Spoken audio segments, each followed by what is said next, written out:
It's loading. It's loading. Easy logo. That's that. Great money in the internet. You ready? Okay. So welcome to our regular meeting of council in person and live streamed electronically for Tuesday, May 19th. Opening of our meeting, I have some announcements. This week is National Public Works Week. Council would like to recognize our amazing public works staff who maintain essential municipal services and infrastructure in all types of weather and work hard to keep our community safe. Thank you, Public Works. The Montague 22-acre pickleball courts are officially open for use. Take advantage of this fun opportunity for physical and social interaction, supported by the New Horizons grant funding of $25,000. A craft night is being planned for June 8th, although the details have not yet been finalized. Be sure to follow the Township's Facebook page for more information. Upper Canada District School Board is accepting applications for the vacant trustee position for Drummond, North Elmslie, Lanark Highlands, Montague, Perth, and Tay Valley Township. Sorry, I have to go back to the email. Application, the term is till November 14th, 2026. The applications close on May 26th at 4 p.m. If you are interested in serving as a member of the Upper Canada District School Board, apply to Ron Ferguson, CEO at ron.ferguson@ucdsb.on.ca. There are also some things that they want you to provide in your information. So, for further information, please contact the Upper Canada District School Board at 613-342-0371 or 1-800-267-7131, but I'm sure it'll be on their website shortly. Also, roadside spraying for noxious weeds will be taking place between June 1st and July 31st on certain roads in Montague Township. For further information or to obtain a no spray agreement, please contact the Township office. So our land acknowledgement. The council and staff of the Township of Montague acknowledge that the sacred land on which the Township of Montague is now located and this meeting is being held is the ancestral and unceded territory of the Algonquin Anishinaabe Nation. We'll have a moment of silence, please.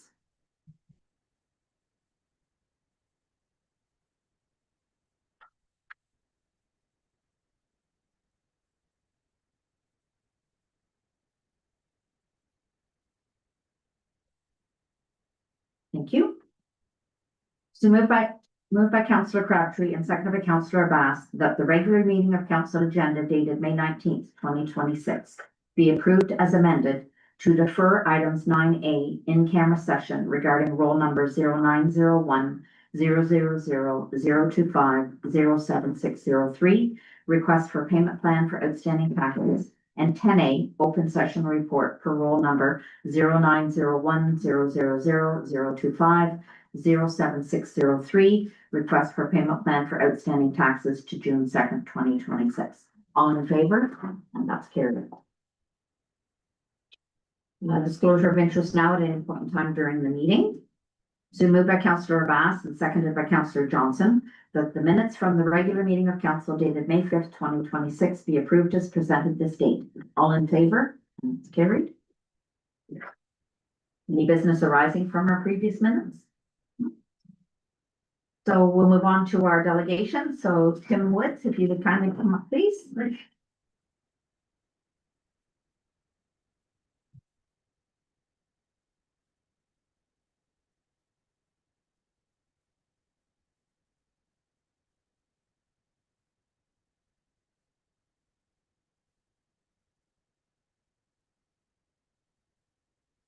Thank you very much for having me. Yes, my name is Tim Woods. I am the Business Retention and Expansion Program Coordinator for Lanark County. This is week 3 for me, so you're my first presentation to a council, and I really appreciate the invitation to come. We are your busiest council in Lanark. It feels like a very comfortable place. Yeah, you get used to this.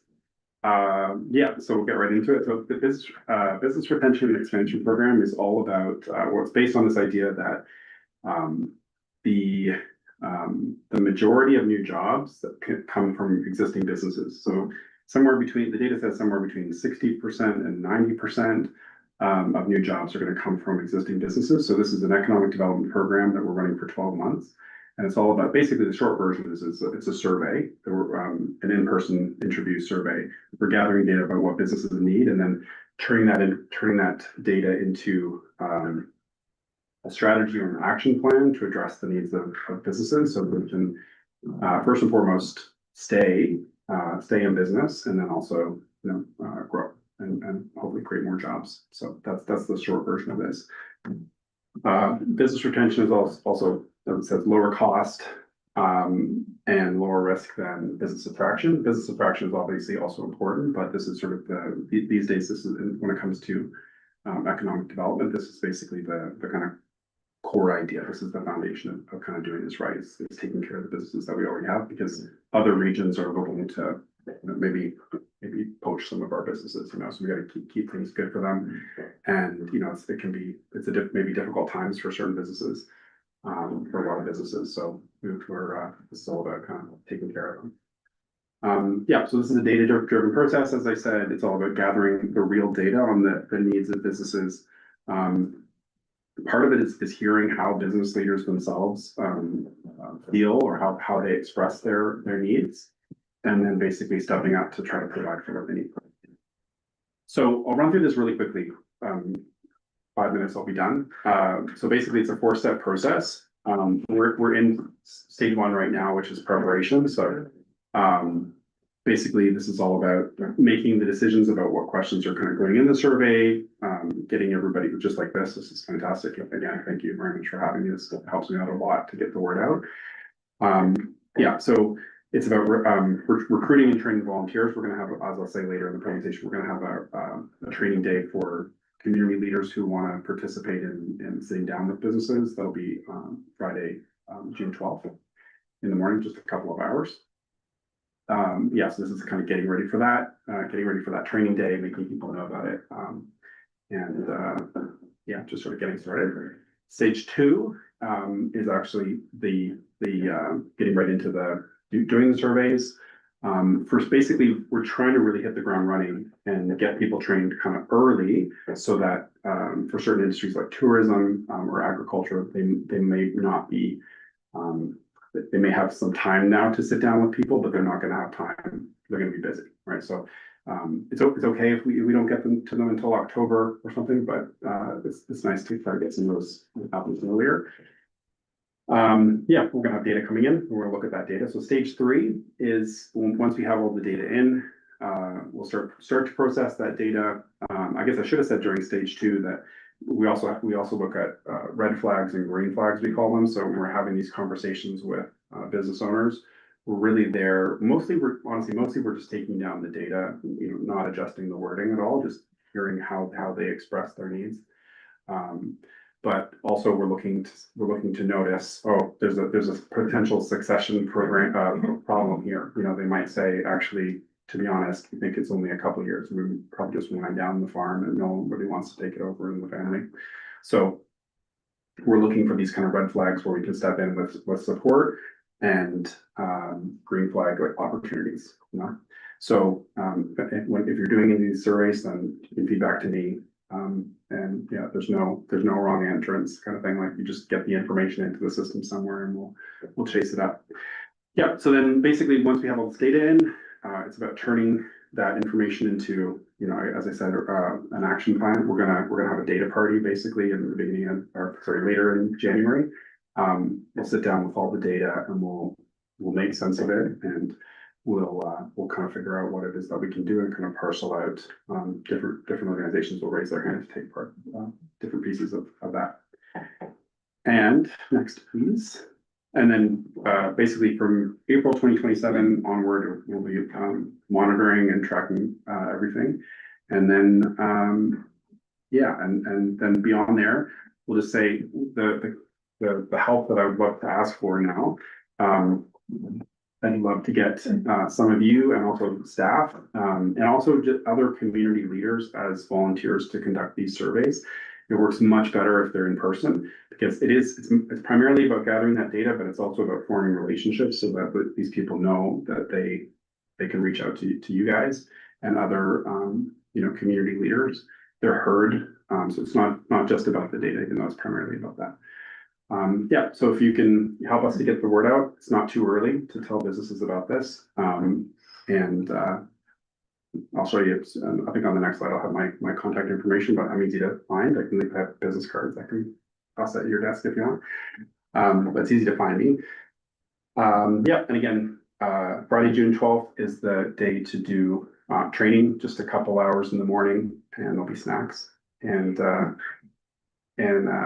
yes, I'd love to hear that some of you are happy to attend that training. And then, as I said, again, later in the process, we'd love to have some of you back in January for kind of processing that making sense of that information, because you have this kind of this deep local awareness. And so you might read the data differently. You know, the data doesn't entirely speak for itself. You understand the context and what some of those words mean and where it's coming from. So we need your wisdom at that stage too. I think that's it. Yeah, that's me. Yeah, but I'm happy to take any questions if you do have any. Any questions, Robert?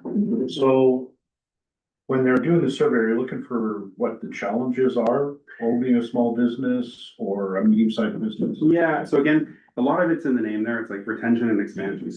So what are some challenges? I mean, actually, I have the question. I have a lot of the questions right here in front of me. But it's basically just trying to grab this data about what is it that might be keeping you from expanding.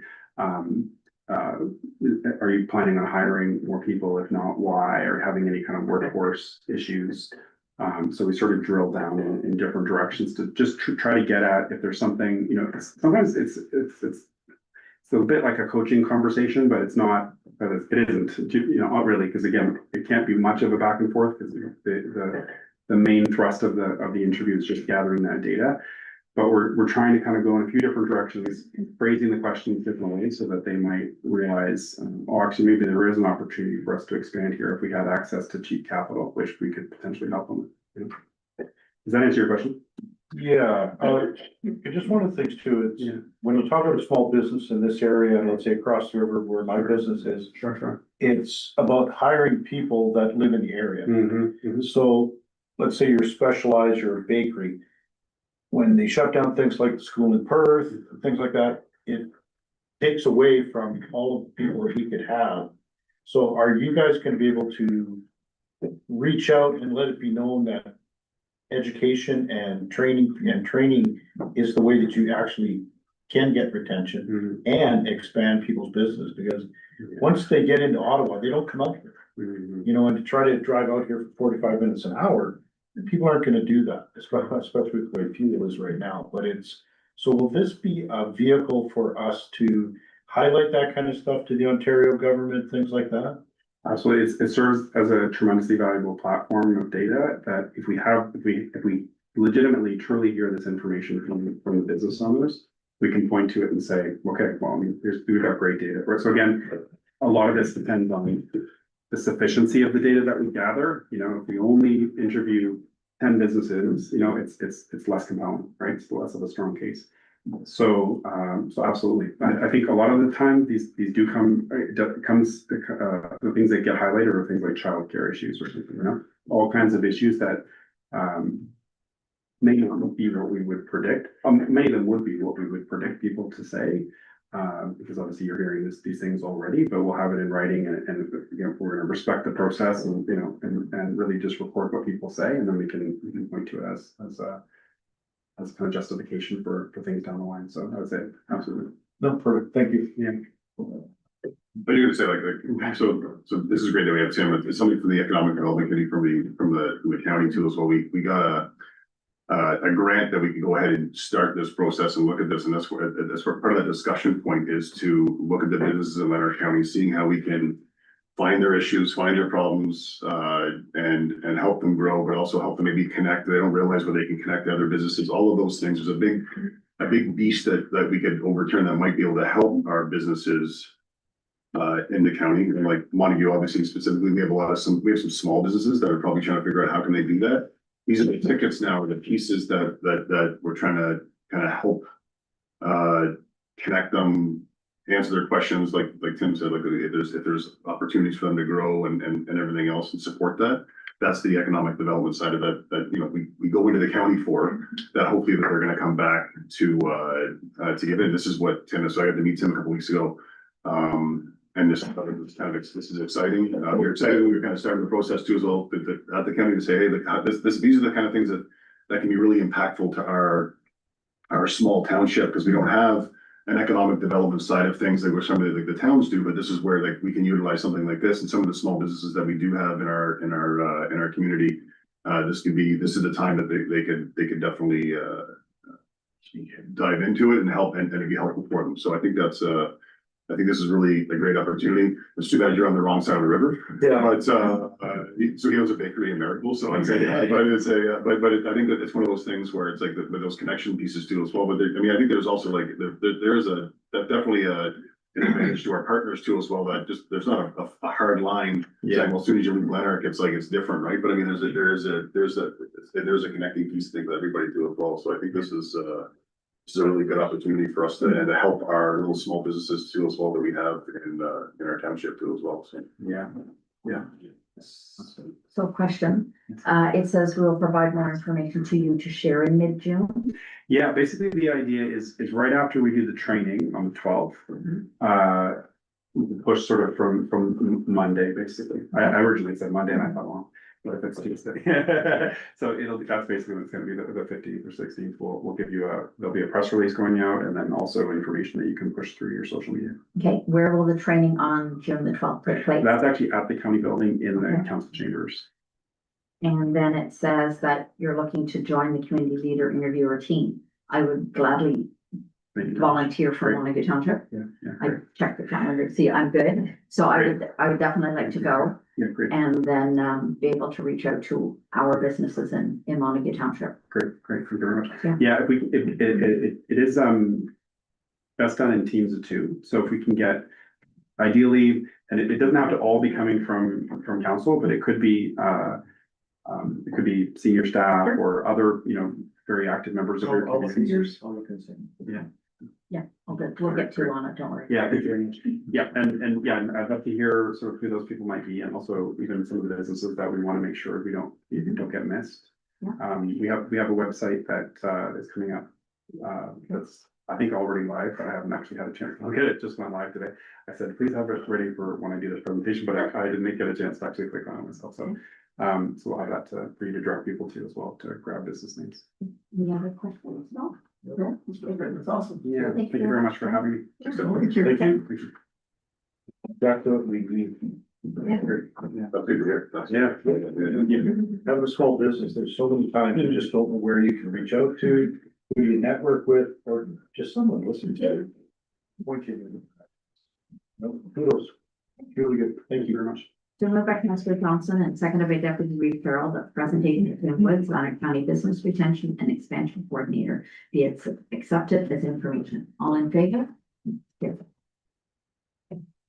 Don't feel obligated to say either, Tim, like, Yeah. we know it's busy, but it's, yeah, we don't mind, yeah, we still get hours. but like, Yeah. Our feelings don't get hurt. I appreciate what you came for, that's what you came. Thank you.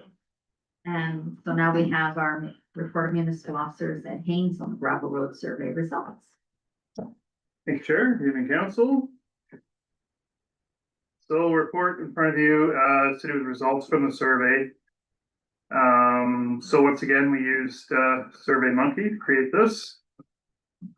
As you can see, it was posted online from the 13th of April until May 5th. We received just 73 responses to the survey, or 1.8%, representing 1.8% of the population. So we're just going to move to the questions and results. So I'm sure council's time to have a look at all these. Of course, the questions refer to a lot of different, a variety of things. So full-time resident, they were all full-time residents. Ratepayers, majority did live on a gravel road. So we get talking about optimization strategy. Some strategies were presented to council ahead of time, and then some, of course, again at the open house. They're going to include reallocation of some funds and potentially tax rate increases. And this spoke to what percentage folks were comfortable with. And there was a bit of a variety there. Of course, the majority hoping to see very, very little, if any at all. And then an percentage increase specifically for the upgrade policy, change from gravel to hardtop. Once again, majority preferring no increase or very little. So as far as the road committee, this has come up over the past couple of months. So majority said yes, that a road committee would be beneficial in the township. Can I stop you at that point? Were there any comments as to why they felt it would be beneficial? No. Okay. Do we agree members should only be residents of gravel road? So majority did say yes, but some folks, if you combine it, the other two really saying no, and a combination were it was very well split there.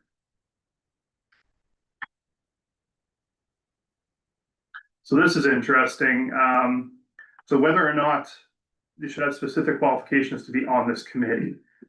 So no, didn't really point to one specific qualification, but I think you could easily say that yes, those that responded felt they should have some sort of qualification to sit on this committee, something to bring to the table.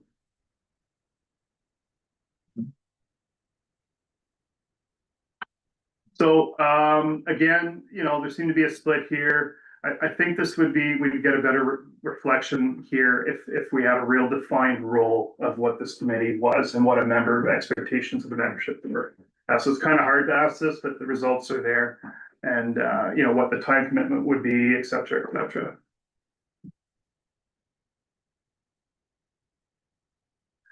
So should the committee review the draft gravel road plan prior to council consideration? And that was an overwhelming yes there. Again, talking to the gravel road plan and whether or not it should be done by consultant staff and road combination.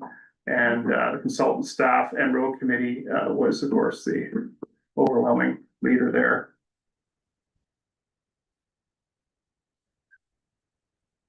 So should the road committee be the contact for the public to bring forward concerns, discuss and provide recommendations to council? So yes was the answer to this, which is interesting because I've heard both sides of this very clearly. It seems like anything to do with complaints or anything negative, most people thought should still come to the staff, whereas other sort of concerns, it feels like people think should go through the committee first. This is a tough one. I've even heard some suggestions that perhaps say on concerns or complaints front that the call should go to a committee member, and committee members should go in fact out to the community and check this out before it comes to staff. I have a lot of concerns with that, obviously, certainly a liability side. But yeah, so there seems to be some discrepancy on this one. So review of the presentation and draft road upgrade policy located on the website was reviewed prior to this, and majority was yes. Just jumping in quickly, I'm not gonna show like the full response side of things, because it does include some people's email addresses, but the people that said other, please explain, were basically just saying that they didn't specifically look at the material that was on the website, but they attended the open house and listened to staff presentation.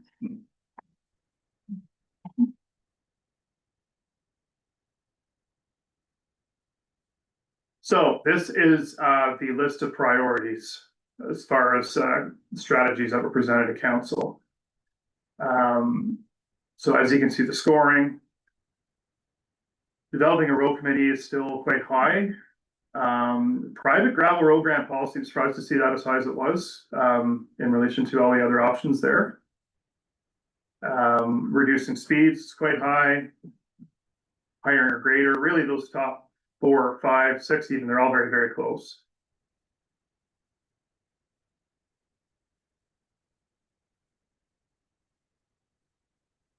So to continue on, that's the last one, the last question, Grace? Yeah. Yeah. And then we get into, of course, a series of comments. I'm sure council had time to read. Some of them were very constructive and well thought out, certainly.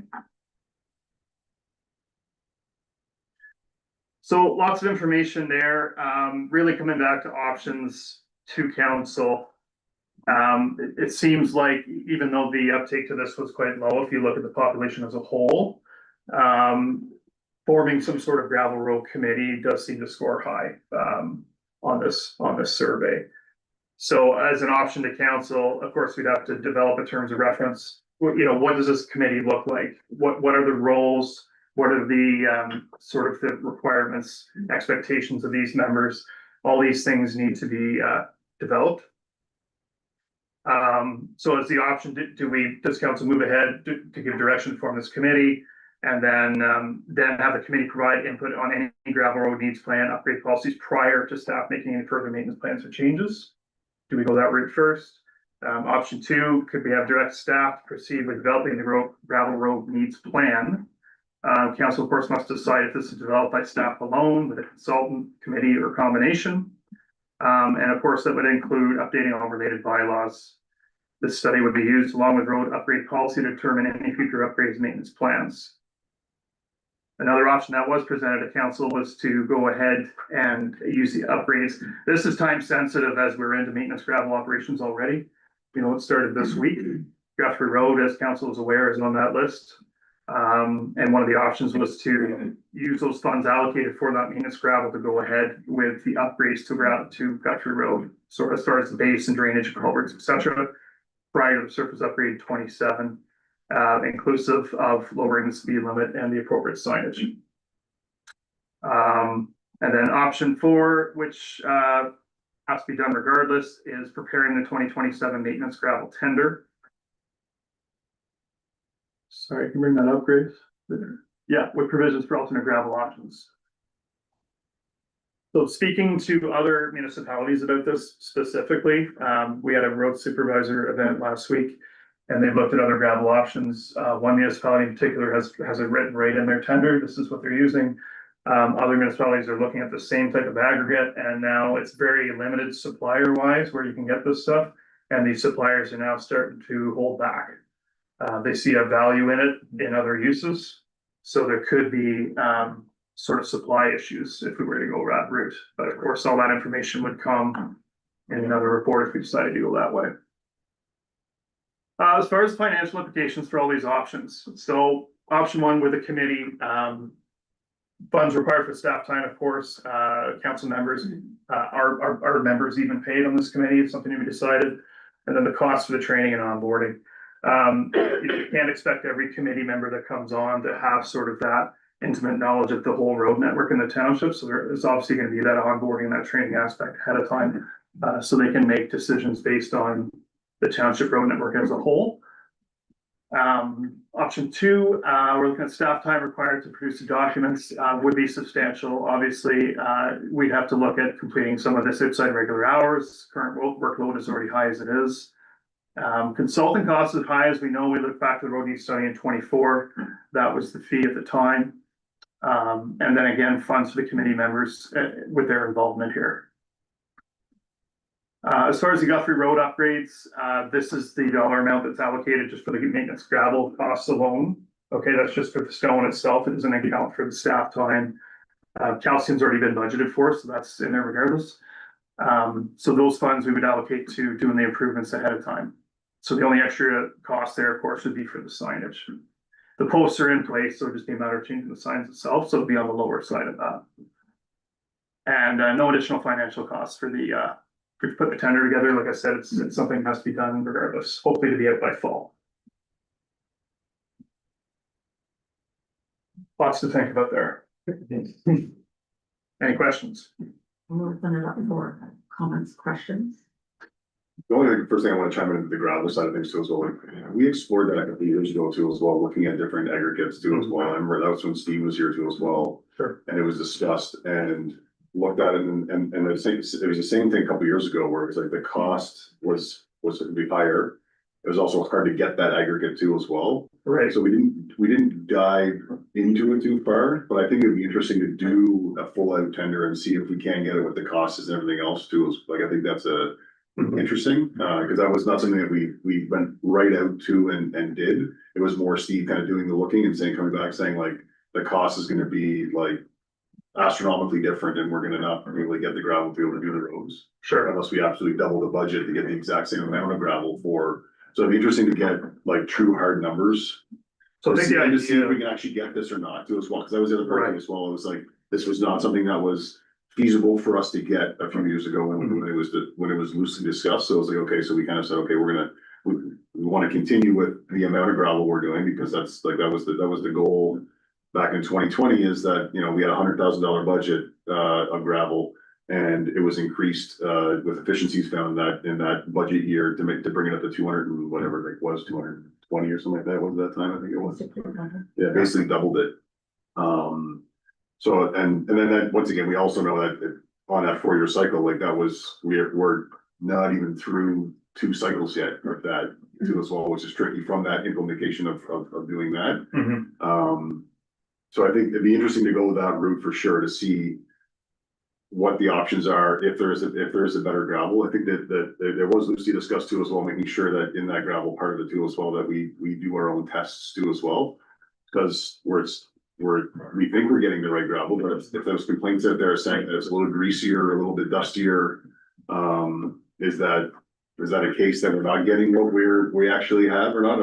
I think we have a great company that we get the gravel from. There's no accusations against that whatsoever. I think it's just more of doing our due diligence. I remember, you know, sitting in the county when we talk about, I remember asking the roads manager once, saying like, why do we have guys out there measuring the asphalt?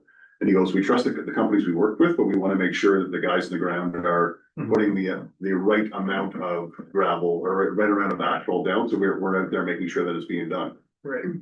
Same idea. If they weren't there, would it be done right? Same idea. I think. So the testing, that's happening this year.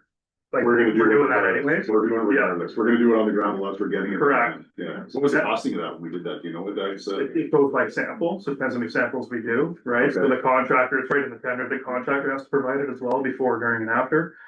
Right, so that's Yeah. on the contractor to do, and then just for due diligence in the township, we're doing our own sampling with a different lab. Yeah. Yeah, so each sample, you're $500 to $600. Okay, so they're really not that bad. In the grand scheme of things, to ensure you're getting the right product, no. About a $250,000 gravel budget, Exactly, like $1,000 to do a couple tests is not like it's a. exactly. Okay, I probably have more, but I wanna make sure I give the opportunity to everybody, so.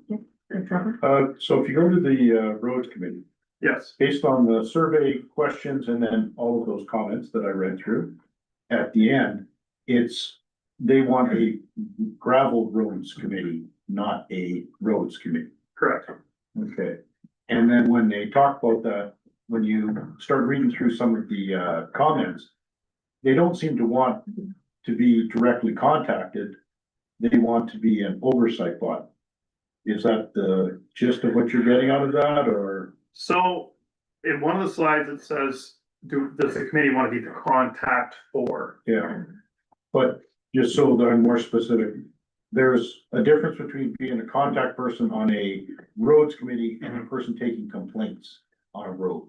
So, and you briefly touched on that, so Yeah, when we talk about having a gravel roads committee, it's one of those things where people, it seemed to me when they were writing these, different comments, but then also speaking with them at different times, they want to be not on the end of a phone call of somebody ranting about a pothole. okay, They want to be talking with them about, this is the plan that we've talked with the consultants about. It's more of a higher level than what, let's say, where I get a phone call and someone's upset about, as they come into the Esther and there's 4 or 5 different potholes, can't get around. It's the calls that you get. They don't want those. They want sort of to be that discussion body and then be able to work with consultants and have input. Mhm. Is that where you see, like, am I reading it right? When you go through the comments, is that more what they're looking for as opposed to, because I did read a couple things where they were willing to take the complaints. Mhm. I think that'll last about 30 seconds. And then it'll be into where they want to be part of policymaking, just to be able to be part of the whole process, but Right. not necessarily taking complaints and, or answering the complaints, because I really have a problem with that. One, and you're correct, with liability, with, are they answering the questions correctly and legally? Right. There's a lot to that kind of thing, so if that was the road that we go down, which resoundingly I think we need to, it has to be very carefully parsed out on what your real role is in this. Yes, it needs to be clearly defined, and as far as the complaints and all that, 100%, that's my job. That's where the calls come to. You know, quite often I'll get a complaint or concern about an issue that we're already aware of and we already have a plan for, right? So I'm able to communicate that immediately, right? And, Yeah, 'cause that's my concern, is when you have a third party in between, they can't answer the question as quickly and as correctly as you would. So I don't want to, interrupt that flow, so that all of a sudden we're going around in circles and there's 18 phone calls when someone could pick up the phone and you don't answer it right. I think, absolutely, and I think if we were to go ahead with the committee, that's kind of my vision for them, is to be involved more on the sort of on the policy side, you know, on the report side, and developing that stuff moving forward. Now, saying that though, I've heard, and there's one person in particular that's really spearheading this committee, who's made it very clear that that's something that she would bring to the table, is a communication piece. I'm not sure what that piece looks like, to be honest. But again, that's a comment I've received many times. Yeah, we definitely have to flesh out what are your roles and responsibilities and how we move forward through that. Oh, okay, thank you, appreciate that. Any other further comments? And sorry, just get back to you quick, Jeff, with the tender and talking to different aggregate. That's kind of what we're recommending, as we put this 2027 tender out, we would just add that as a provisional item. Right, so we would go ahead and, you know, step our granular M, which is the standard for a gravel road. And then as a provisional item, we maybe put this alternate gravel, and then we get some real world pricing, like that was per ton. That's great, and, Yeah. sorry, Chair, just as you're talking about that, that's standard, that granular and that gravel that we're using, that's the same gravel that's being used in Beckwith, the same gravel that's being used in Leeds, like the town, like everywhere. Yeah, like it's very, very clear about that too as well, right? This is the same gravel that's being used everywhere. This is the standard, this is what the standard is tested to. Yeah. So like, we wanna make sure, like, as we're going through, because we also wanna go through this process and make sure that there's any sort of like, false or misunderstandings or whatever, people think it's like, what's it's different here, it's like, it's the exact same standard set, this is the test, this is where it falls into. There's absolutely no difference. There's other things that we may be having issues with our roads. We could have road-based issues. We could have other things like that. Exactly. Different world altogether. But I think it's making sure we understand that it is the exact same aggregate right now as what is the standard for everybody using. That's right. So but there is still complaints in other areas too as well about the dust, and all that stuff too as well. I'm not disqualifying that, but it's just making sure there is a good understanding, saying, no, it's the same what everybody else is doing too as well. So anyways. Yeah, just on that, because when you're at the roads meeting and that kind of stuff, that's what they talk about. At least I thought that they understood that it was universal in the gravel, but they were more questioning the testing. Right. Why is something different over here? And through the testing, it eliminates that. So it is not gravel, we don't have proper drainage. The base is, so Exactly. anyway, it's just one more way that we can use data to move ourselves forward. And that's where the roads committee, again, I think could be very helpful, is understanding that themselves and then getting the word out, so. Mhm. Good. Carol, go ahead, would you? So I love where Jeff was going with that, the other gravel, availability versus cost versus benefits. And I think that's what we have to try to figure out. What can we do? Best bang for our buck, while still giving the best product, being the roads, possible without, having problems of getting it and sourcing it and not being able to do any roads. So I love that. That was a really great point. The other thing was the road, road committee. I love the idea of it, and I'm looking forward to seeing what we bring to the table as far as what does that look like. Are they meeting twice a year? Are they meeting several times a year? And what's the cost? Because like the biggest thing I was getting from all the meetings, all the reports, even the in-person meeting, is how much is everybody willing to spend? And it was unfortunately very low. Yeah. So we have to try to find the best bang for our buck, like, you know, just changing the signs is, I think we said 15,000. For just changing signs to 60, which, again, we stated that in the meeting. We can't police, and we can only hope that everyone respects. So like, you know, it's a $15,000 initiative, which might work, but might not have the result that everybody's hoping for. You know, so I'm really looking forward to seeing what type of guidelines we come out with this committee. Like Trevor was saying, and saying, what's the roles, what's the meetings like, I think it's the meeting itself that we had for the roads meeting was actually wonderful, and it made everybody a lot more aware of how we are changing, how we are trying to mitigate the problems. We're trying to do more drainage. We've been doing, and like you said, Jeff, only 2 cycles of the last 4 years. So like, it's still in, unfortunately, I'd say the baby stages of getting better. And we are getting more equipment to be able to do better drainage. So we are getting there. And like anything, it takes either time or a lot of money. So it's just, we have to figure out what do people want and what's the projections? How quickly do they want this implemented? Because if you don't give it time, it takes money. And it's usually, it's that trade-off. If you want everything ditched this year, well, you need a lot of money to get everything done that quickly. So it's just, I'm interested in seeing what policies come up with and how we look like we're gonna move forward with it. And I think that's the thing is, there's still some more information that we need to obtain from staff. Right. I mean, one of the things that comes to mind is that we've heard from our delegation. We've got the results of the survey. We had a great open house public meeting and got a lot of feedback from that. We know that there's a lot of data that we have to update before we can start to do anything. So I think that's something that we need to take into account, that these are our options, but I think we have steps we need to do first before we decide on an option.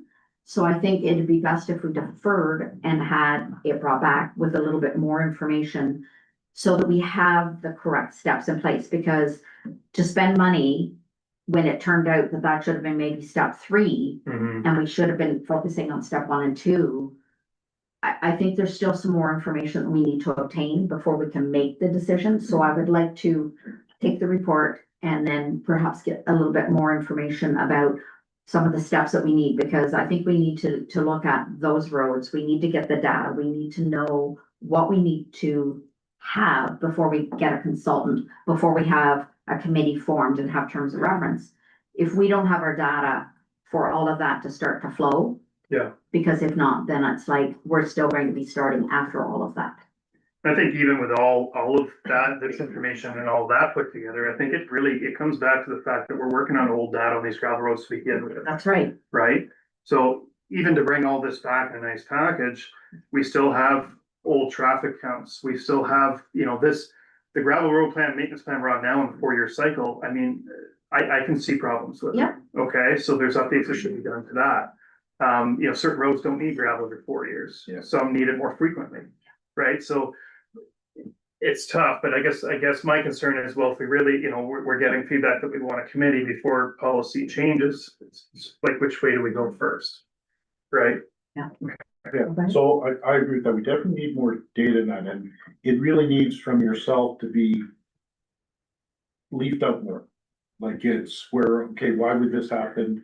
And a lot more of the data that we need to make that final decision. The only caveat to that is that we need to make sure that we are still gonna be timely. Yeah. Because how many times do you see government where they just push stuff out, and before you know it, it never happens. Right now, we've been given a pretty good mandate from the different survey, from the open house, that we need to be doing something. So I'm great with data and all this kind of stuff, because that's what we need to make informed, fiscally responsible decisions. But I wanna make sure that we're also timely so that we make stuff happen, if that makes sense to everyone. I think what Trevor's trying to say is like, what is our plan for this year? I know we're talking about ditching. Yeah. I know and I know there is some really good ideas in the back, but what are we doing? How are we getting there? What's the cost look like? And then where can we fill in those gaps? Yeah. And I think that's what we're trying to say without, you know, because for us to say, okay, well, we know Guthrie needs this, we know that this road needs that, we want the people who drive the roads on a daily basis. Mhm. Like I drive Guthrie when I have to, not when just because I want to. Right. But I think we're all looking, because we wanna make sure that we're approving it and we're using those dollars Yeah. the best way possible to make the roads better for next spring. Yeah, third chair, just to drive home the point, I want everyone to understand that you are still doing a whole bunch of things. It's not all, okay, we do nothing until we see this stuff, that's not reality. No. You are doing a whole bunch of things, you have a plan, and this is what we, now where do we fill in the gaps so that we can make sure that everyone understands that work is being done as we speak, not, oh, we're waiting for a gravel roads committee, if it doesn't happen, nothing goes on. I just want everyone to understand how we are doing things as we go along, and Gerald's bang on, how do we fill in gaps by doing this, and then how do we make sure we have enough information that we make the right financial decision? So, but I wanna make sure everybody understands that you have a job to do and you're doing it, and so is the team that works with you, Right. so I just wanna make sure that everyone understands that, and this isn't a standalone item. We're going along and this is gonna enhance what we do. Go ahead. I was just gonna say, everybody here's pretty well said a lot of the things. I think we have to move forward, but as far as a committee, I think we gotta make sure, first of all, we do have a little bit more knowledge on what's going on here to see if we need one, and if we need one to be on it, that's fine, but we certainly gotta mark down exactly what the committee's to do. You know, cause some of the things that were going on here, you can't have a bunch of committee members getting a bunch of complaints and then coming to Ed, and then Ed's gotta do it anyway, so I think it's something we really gotta take our time in and do it properly. We don't have to do it twice or make mistakes, Well, and that's the, you know. sort of chair. In the past, we've chatted with a few learned people, they might be in the audience right now. They've been through this before and it didn't work out the way they thought. So for myself, it's, let's try and do something a little bit different or structure the committee so that it is useful. Because I don't wanna waste good people's time and then find out that it's not doing anything. So if we don't have a fulsome report that has, this is what we think our responsibilities are, and this is the process. Because if we don't have a process, then it'll just sort of be chaotic and that won't work. Because we can't have people going directly to staff like that aren't in the process. So there's different ways to do business and I wanna make sure it stays that way. And work is being done. Like, and like, you know, I love your emails to us, you know, always keep us informed, and it sounds probably good and bad, but having it so that we can have kind of a very loose guideline, say, hey, this is what we're doing, and this is where we're going with this, and then if we can, as a team or as a group, put our heads together and figure out how do we fill those voids and make sure that we're fixing a lot of the problems going forward, so that when you do develop a committee, that whether it's you know, they drive the roads twice a year as a team and then have a meeting or whatever that committee looks like to go forward, at least we have a better idea and we know where the roads are at and what's been done and what roads that we have to ditch next year, and because then we can kind of project, okay, with this year we did 26 roads, well, next year we do this many, or you know, we did the shorter roads this year, but we're gonna do the longer roads next year, or however that looks, just so we have a better idea. And again, then the community as a whole has a really good idea that I say we, I consider us all a big team, but you and your staff are doing a great job and they're hitting these check marks and making sure these are ditched so that the next time we have major rain, that it's not washing out and all the products staying where it needs to stay. Yeah, I saw you. Well, I think that's the biggest thing is I think you're hitting it too as well is getting that data. Like, we need to get back to and getting all of that, the average traffic and knowing what those roads are too as well.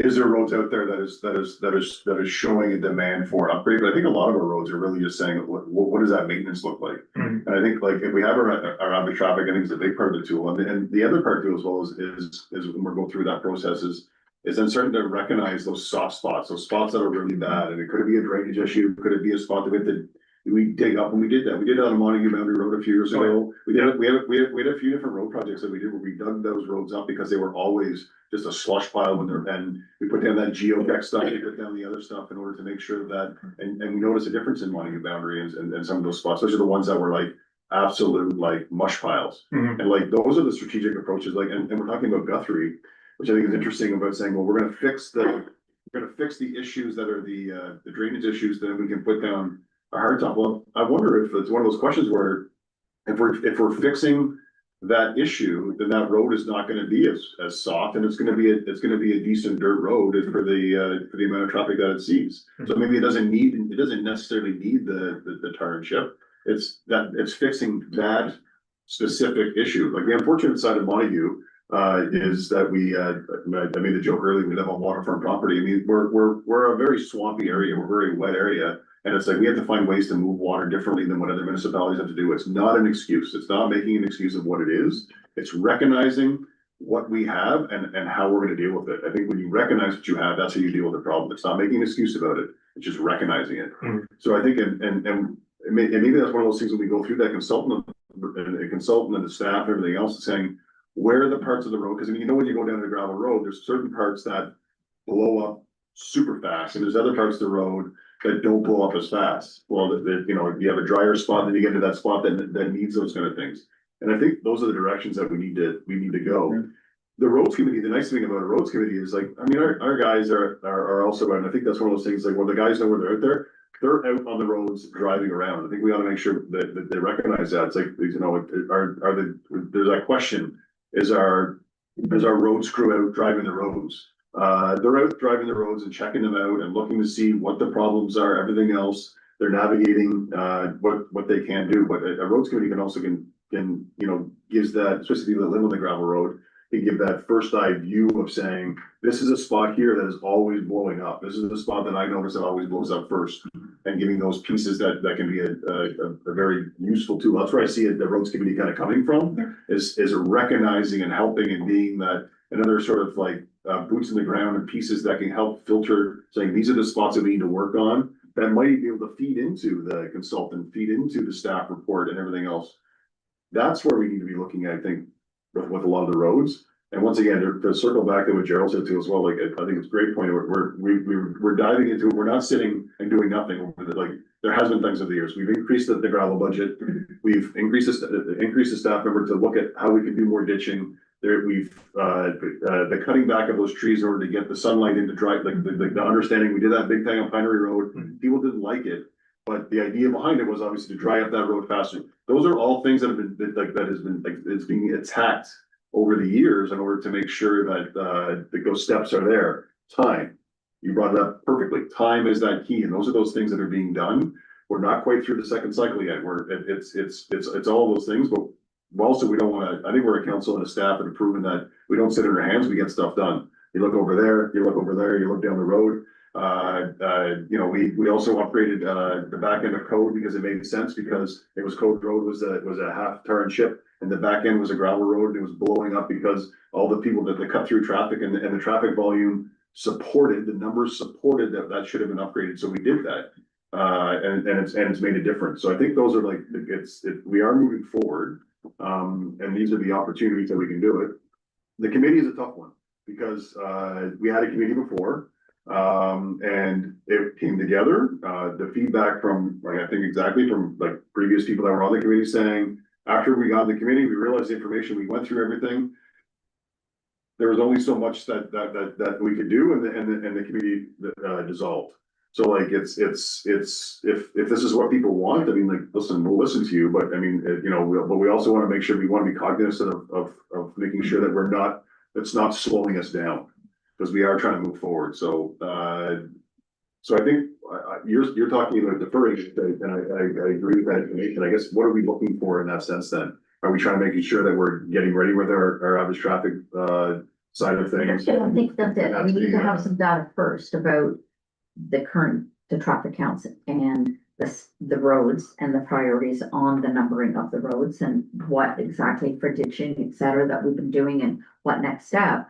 So it's not And that's it. Like, do we say that we'd like to have staff bring that to us? So, I mean, June, we have 2 meetings, July, we have none, August, we have 1. Are we asking then, like, say, for the start of September to have some more data, or is there a timeline, like? But I think we do need some more data before we start jumping into one of these, so that we do make the right choice. And it might be we're making a combination of a couple of them to make it into one. And in that discussion too as well, we're going forth with a lot of ditching Yeah. in order to work on. All the stuff That's still planned, that's We're planned already. Yeah. working on that stuff, so it's not like it's like, hey, we're trying to get this information, it's like, well, you know, there's that sort of that comeback of saying, well, what are you doing? It's like, well, hold on a second, like, this is what the plan is still going forward. Yeah. We wanna make sure we do this right, do it with the time, because we don't have the financial might in order to go forward with it, but we're still doing that stuff, I don't know, like, that's a delicate sort of like discussion. And then the other side is, you're coming up to summer months when staff have vacation, et cetera, so that's why it's like. It's a priority, but we also have to recognize that staff have jobs on a 12-month cycle, they are entitled to vacation. And we have to look at all of it together, so what timeline is council comfortable with? Well, Or do we say then we just let the overtime rock so that they can get their daily stuff done as well as the additional that we're asking them to do? Well, for me, sorry, don't mean to go ahead and argue, but it's Ed's job. And he knows a lot of this stuff off the top of his head.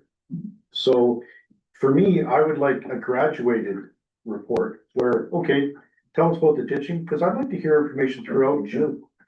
And I think that Ed should be able to, well, he has the knowledge for all this stuff. You drive up and down those roads, you know in your reports which ones need ditching. You sort of have in your head what your plan is anyway. So I would like to see, I don't know about everyone else, but in my opinion, I'd like to see some sort of graduated report where, okay, we're talking about these are the priorities, which roads, these ones we're talking about with ditching. Just not a giant report that takes 4 years No. to make or anything like that. We need 5 consultants, nothing like that. No. But Ed and his knowledge of the township, this is where I see the problem, where the problems, this is where we need to go to next.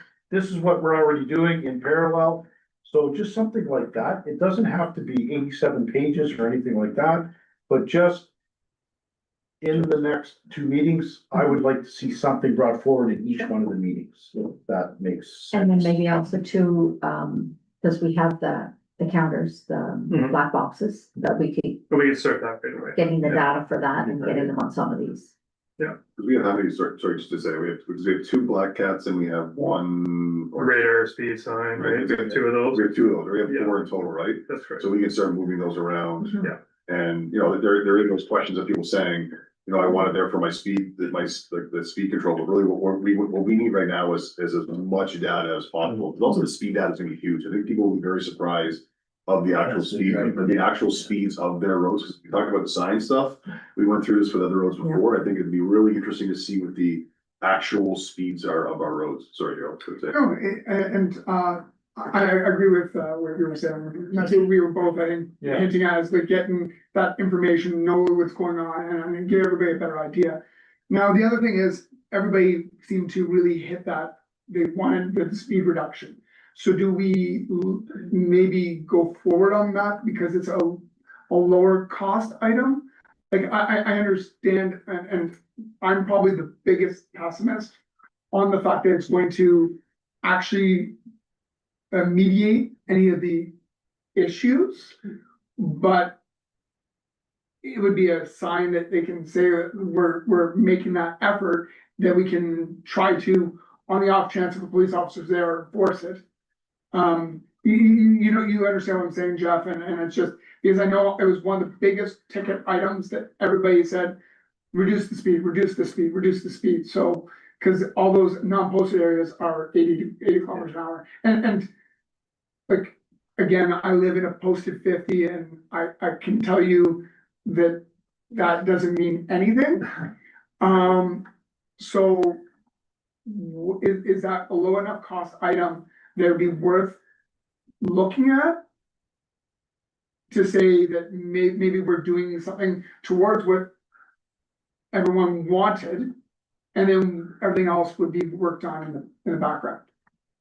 The only thing, if I can just jump in, sorry, Yeah, go ahead. the only thing we gotta keep in mind there, of course, if we do go ahead, I'm assuming you mean all the gravel roads.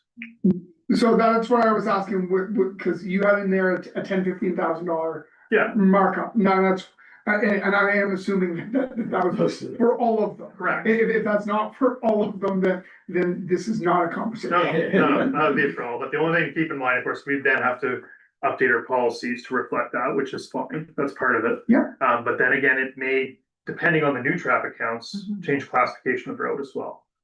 So Yeah.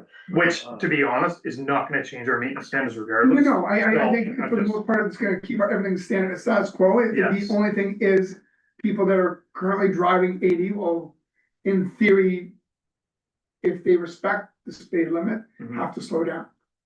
But what do we do for the ones that are going faster? That don't want to cut down to 30 kilometers. Sort of equal per day. And that's one of the reasons why I wanted sort of the graduated information done.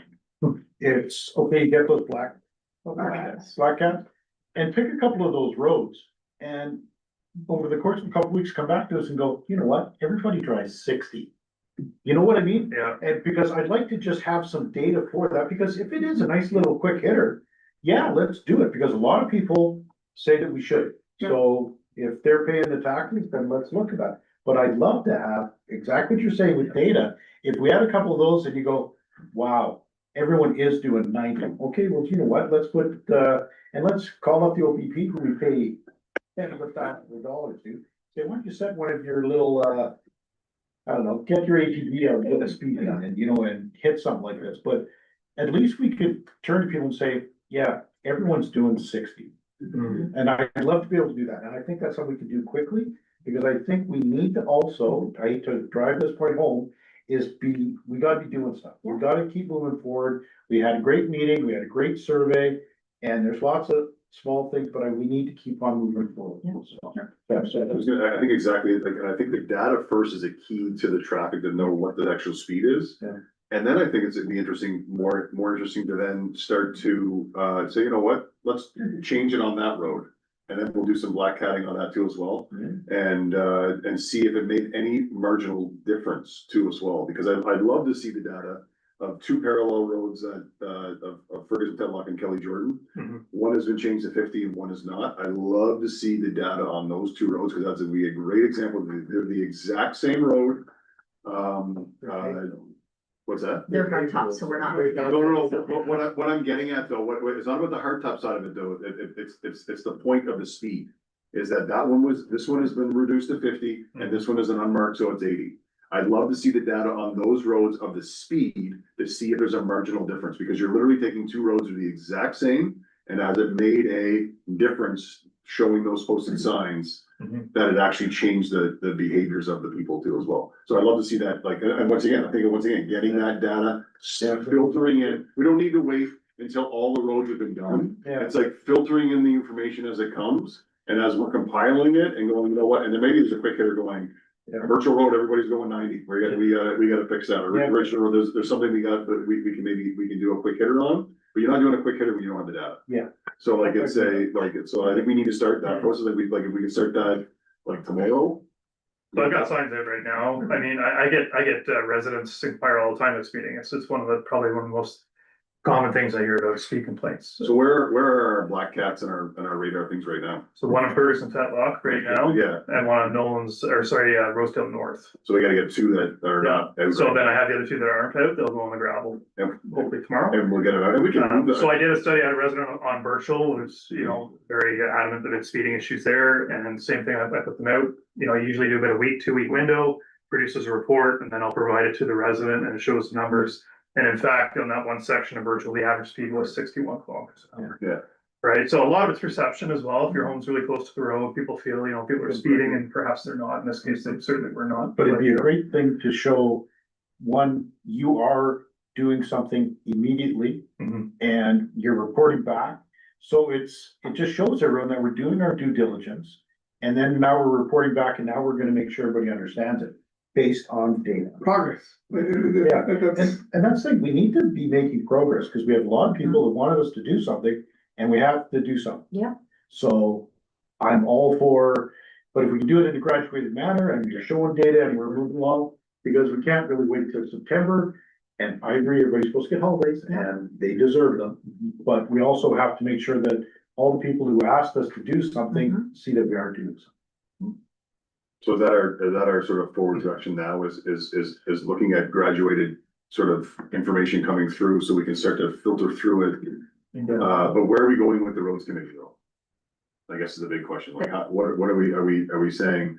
We're gonna get this data first and then we're looking at a little bit longer for that? Or is that something that we are looking at saying we want the terms of references, we want things started up with that too as well? Like, are we doing this in conjunction? What's the council feeling, I guess? I think they're also in a position right now, like, we're getting into summer, we're getting into summer holidays. I know staff's been doing that, and they're the ones that are gonna have to develop terms of reference. Can they do that right now? Can it be pushed a couple of months and maybe done September, October? Because like, we're also gonna be showing what we're doing, not what we're, teamwork, I like that word. With staff is doing and the progress they're making, and then developing a better idea going forward once we get a bit of that information down. Yeah, so for me, I would like to develop terms of reference that for that as we go forward. The one thing with that though is, if it's gonna take more time to do that, I'm good with that because it needs to be done correctly. But if we're doing it in parallel with Ed and his team doing a whole bunch of other stuff, then that's good. But if we're gonna wait and then no one's done anything, but I think we have to make sure that we are doing a bunch of stuff, which Ed always is. But I do think that a lot of us see the roads committee, gravel road committee, I'm sorry, is something that we need to look at, but we need to have in terms of reference. It's a lot more complicated than just 8 of us getting together and looking around the roads. So, but if that's sort of a parallel thing, and it would almost be where Ed needs to come back to us in the next meeting or the meeting after, say, okay, well, this is gonna take this long, or at least what's the magnitude of what we're talking about? Not necessarily the terms of reference, but this is how long we think it would take.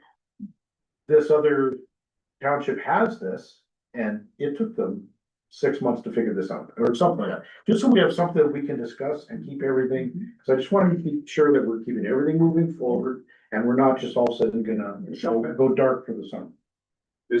Sorry, Chair, is there a township right now that has any type of roads committee that we know of that's currently running or currently going right now? That you've heard of? Not that I'm aware of. I mentioned it to a few road supervisors at the county event and. And they're all saying, yeah, we don't have that, right? So it's like, it's one of the, it's always better to this kind of steal from someone else and just try to redevelop it yourself, right? Like I say. I'm sure there's one Yeah. somewhere in the province, absolutely. Like if we can find something that like, we don't, like, I don't want staff sitting down and rewriting a whole term, like, no, like it's all like, okay, where's the best practices? Where is the ideas that like, that maybe this has been, there's a success to it, or there's a piece to it. I mean, like it's yeah. I don't even believe the former roads committee had a terms of reference, did they? Did you guys have one back in the day? Or if it was pretty basic. I can't remember. Jim was on the committee too. I can't remember if there was a chair. Yeah. Go ahead. Oh, Chair, through you, I was just going to mention that AMCTO has a very good resource available, where you can essentially search all bylaws and reports and policies from all of the municipalities within Ontario. So I made a note, to plug some keywords in to see if I can come up with a municipality at the time. There we go. In terms of reference for a road committee. I'll see what I can find. This is what we're doing now for like going forward, like, and then come back to us kind of like and give us a brief update every meeting. Hey, we've done this, we've done this, for as far as like the road counts, the brushing, that kind of stuff, but and picking it up. We're gonna get something back about saying, okay, we found some key things about maybe roads, about a road committee in terms of reference and where we can start up. That's sort of that process, and we can just sort of start to like sort of chunk it down. For me, that's what I'm looking for, is just, we keep moving down the road. We don't bury Ed either, where all of a sudden he needs 75 pages of stuff, because he has a day job. But it's one of those things where we just need to show progress. We have to be moving forward. And I think if we make sure that Ed doesn't get overwhelmed with this, but we also want Ed to be able to tell everyone, we're doing this, and we look this up, and man, this doesn't work, or this does work, just so that we show progress like we move along. Paul's notes, Yeah, ditching done on this road. Yeah. It's, or this section of road or whatever, and it just, like you said, just shows that you're chunking it out and getting through it. we're moving forward, in Yeah, every yeah, meeting in information. June, we're talking about this, so that we're keep going. Right. And no, it's good, because I think that's great, because I'd love to hear, because we have part of that thing too as well is a ditching plan. So like, what is our ditching plan for like the summer, and what does that look like, that we can have that discussion too as well? What does that look like? So if those are things that, is it too early to throw some of that on for the next meeting for you? Oh, no, that's fine. Is that just, and then we can have that sort of piece too as well. Like, I'd be very curious of where, like, I'm assuming we've recognized some places that we really do need to do some ditching and need to do some things to get the water moving. That we've recognized some areas, like, we went through that spring that would have told us that. Mhm. So I'm like, if we can get some of that information back, as we can have that, once again, just that free flowing of information that we can, that we're moving forward with, if that makes, Okay, so we don't have an option that we're agreeing upon option five. until we get further information in that. But option four is still, that's still like No additional expectation. finance. Yeah, I need to have. That's a staff, that's what we're gonna, it's a staff, anyways, it's a staff direction that's gonna happen anyway, so it's not really a motion for that, it's like, this is what's gonna go forward the next tender of gravel Yeah. anyways. But we don't have option 1, 2, or 3 being chosen until we have some additional information being brought to us. But Guthrie Road is, we're gonna just continue with. So we'll carry on with maintenance gravel, with the things out loud, gravel, we're probably next continue week. with that, we're not gonna jump the gun on Right. something. Okay. Because that's it, to jump the gun and spend money. When we find out that, 3 months from now, that's not what we should have been doing, when we actually start getting into the meat of following through on some of these, which is where, to me, they merge together. Yeah. But versus- really, I think in my mind, like, we need to start with a proper gravel road plan, right? So we can bring bits of information monthly, but at the end of the day, we need a proper plan, really, is what should happen ahead of this. I guess really what's held that piece up is the fact that, this gravel road committee wanted to be part of that. When in actual fact, I kind of need that to happen now, because that's gonna guide me for next year and moving forward. The Right, problem is we can't just throw it into the mix without having. Yeah. that. Absolutely. So that's still 2, 3, 5 months away, depending on how quickly we can develop that setup. So, So I guess my point is that we kind of need to move forward with the gravel road plan. And that's part of the thing, you will have to, even if we have the committee tomorrow, Mhm. you will still have to present them a gravel road. plan. Absolutely. So you have to move forward with that anyway. So we're still gonna build the base, just like with the road, you gotta build the base. Well, if you're gonna have a proper committee, you have to build the base with Ed and all of the information he's gonna bring, so that that committee has options and can have something to talk about, man. It just goes back to that, it's with Ed, he still has to work in parallel doing all of these things, so. So what is our gravel roads plan then? We're not talking about hiring a consultant right now, we're not talking about having staff starting the plan yet. We're not there yet. What we get. What? Okay. What's We, that? we kind of are, we're kind of not. This is my. That's what I'm getting at too as Yeah. well, like, where, is this sort of the starting of development, or are we getting the data and the information to start the development of that plan? Yes, we are. That's- If we're that's talking what we're- about identifying drainage projects. That's the and- basis of it. Yeah, Absolutely. Yeah, that's what we're getting, like I say, we, once again, say, we're doing it, the staff are looking at at finding those, because they have the boots to the ground where those issues are right at the gate, so we're like, let's start collecting that information as we're putting it together, so we're sort of putting that part together too as well. Okay. Okay, Because you can do things again in a graduated plan, okay, well, staff alone starts this right now, and okay, we need a consultant, we need the committee. We can do this as we go along, but we have to be moving forward. Yeah. As long as they see it coming. Yeah. and Yeah. They know the committee is coming, that's deciding. because the other side, if you're going to have a committee, we need terms of reference for them. Yeah. As we're moving along, we'll see what type of consultant we need, Yeah. because it could be a variety. Well, exactly, and until Ed can tell us, Mhm. as he develops that, he doesn't know what he doesn't know. So whether it's the committee or it's the consultant, well, what does Ed need to make this work? Well, the consultant's gonna need the traffic counts. So a lot of this information that you're going to be getting is the information that's going to be required to help facilitate this road needs study and what's required and where's our priorities and.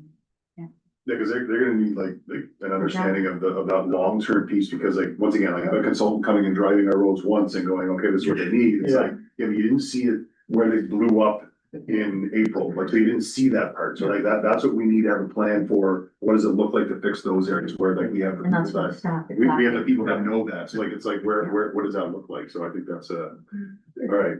We have sort of a clear direction.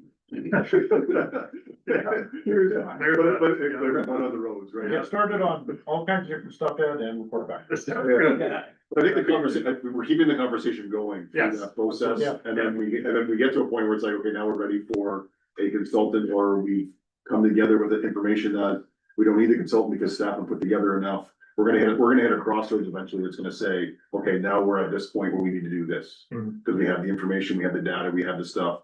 We know the soft spots are, but now we're like, we know what to do, or we're like, we need some outside advice in order to make sure that we're doing it the right way. So I think that's where maybe Yeah. we're moving forward for. I is think that so. say? I think that, for me, that's what, I Okay. did that before we have a committee. From then on. So then some wording here. So that. As discussed. This gravel road survey results report as information and that council defer its direction to staff pending receipt of additional information that will be brought back at each meeting. At subsequent meetings.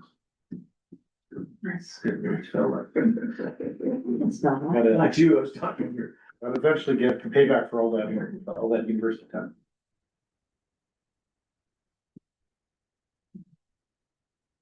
So moved by Deputy Reed Carroll, seconded by Councillor Crabtree, that council receives this gravel roads survey results report as information. And that council defers its direction to staff pending receipt of additional information that will be brought back at subsequent meetings. All in favor? It's carried. And I would encourage, I think one of those things was, well, I hope people got to see this discussion too as well about where we're going to as well. And something you can refer to the timestamps of that discussion about what the plan is, what we're doing. We say, what are you guys doing about it too as well? And if there's feedback from the public about the discussion we just had too as well, we want to hear it too as well, right? So I think that's a lot of that point too as well, making sure that we're out there. This is what we've done. We can timestamp, say, watch the video at this point. This is what we're talking about. But we want feedback too as well. We're trying to get, the biggest thing is we want to get this right. We recognize those issues. We're working towards it. But we want to have that as much feedback and as much discussion as possible as we work towards it. So I think this is a good discussion to get there, so. I think the other thing is like, you said something about the roads committee being, part of things. They can be part of things right now. If they see a soft spot, they see something, Ed's really good about responding and receiving emails.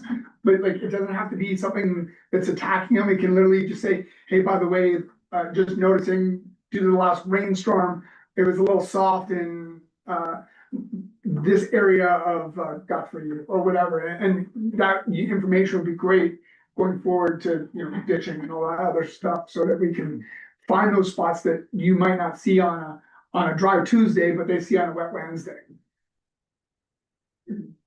I like that. I try. Clear?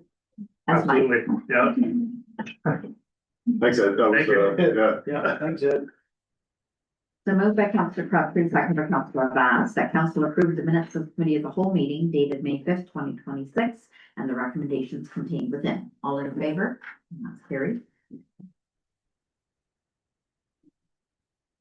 Moved by Councillor Bass and seconded by Councillor Johnson, that council accept the minutes of the Marrickville Public Library Board meeting of March 24th, 2026 as information. All in favor? And that's carried.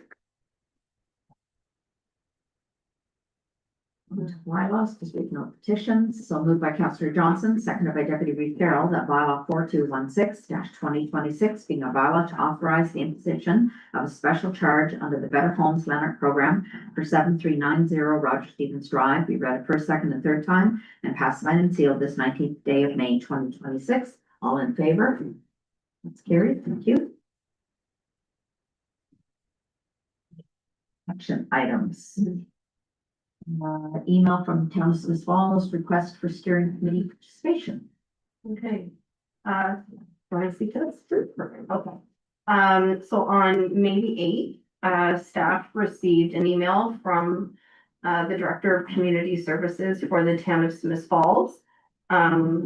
Essentially looking to implement a regional recreational facility project steering committee. And has requested each member municipality to appoint a council member and an alternate, should that appointed member not be available. And they've asked for that appointment to be provided to them by May the 22nd. The communications indicate that this committee will be formally appointed in June, with the inaugural meeting being called towards the end of June. And attached to the communications from the Town of Smith Falls is the terms of reference that have been created for this committee. So what the recommendation is for council to appoint one council member and an alternate as well. If anyone has any questions? Well, yeah, I mean, I don't mind sitting on the committee still, since I'm on the recreation committee there now, in the committee. And if somebody wants to sit as an alternate with me. I'd like to be the alternate if I could, but I think it'd be great because you also have the time to as well for some of those extra needs, so it's all I'm getting for, but it's a, And I imagine those meetings would be during the Yeah, daytime. they have them. Yeah. Absolutely.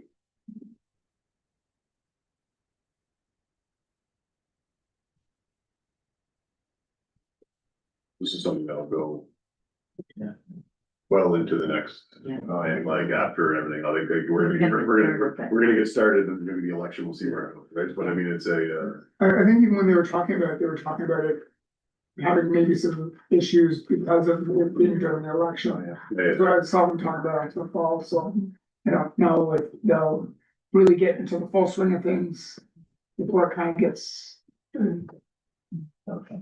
stopped for a bit. Yeah, It does say in the terms of reference that the meeting frequency is potentially monthly, yeah. which is a big commitment, so that's good that it's available.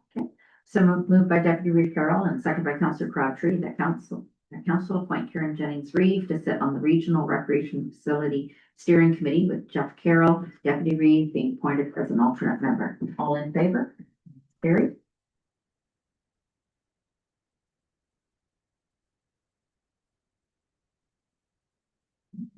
Got to touch on one thing just before you.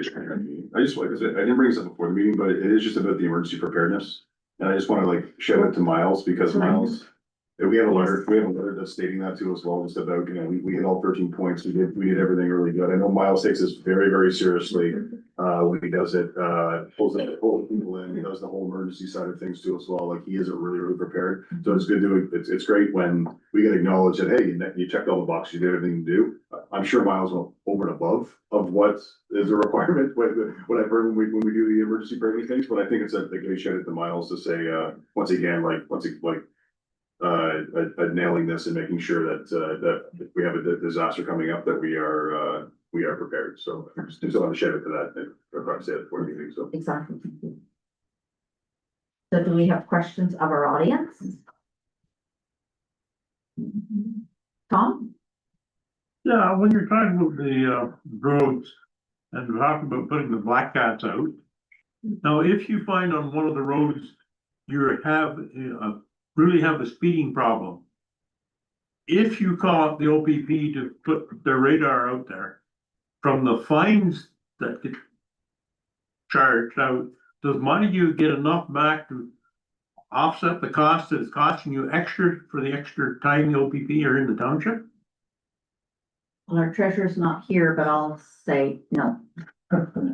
Because the fines that go to the county are shared within the county. It doesn't come directly back to the municipality that the incident occurrence happens.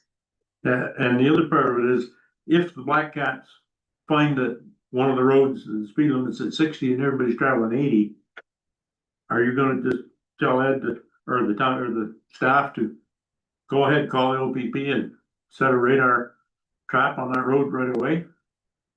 So you're saying that the road speed is 60 and they're doing 80? Yeah, if you find with the black cats, they're speeding, whatever the speed limit is, they're speeding. More are speeding than are going the proper speed limit. So if I'll let Ed speak, but I'm pretty sure once the data shows that the median shows us that they are exceeding, then we do contact the OPP.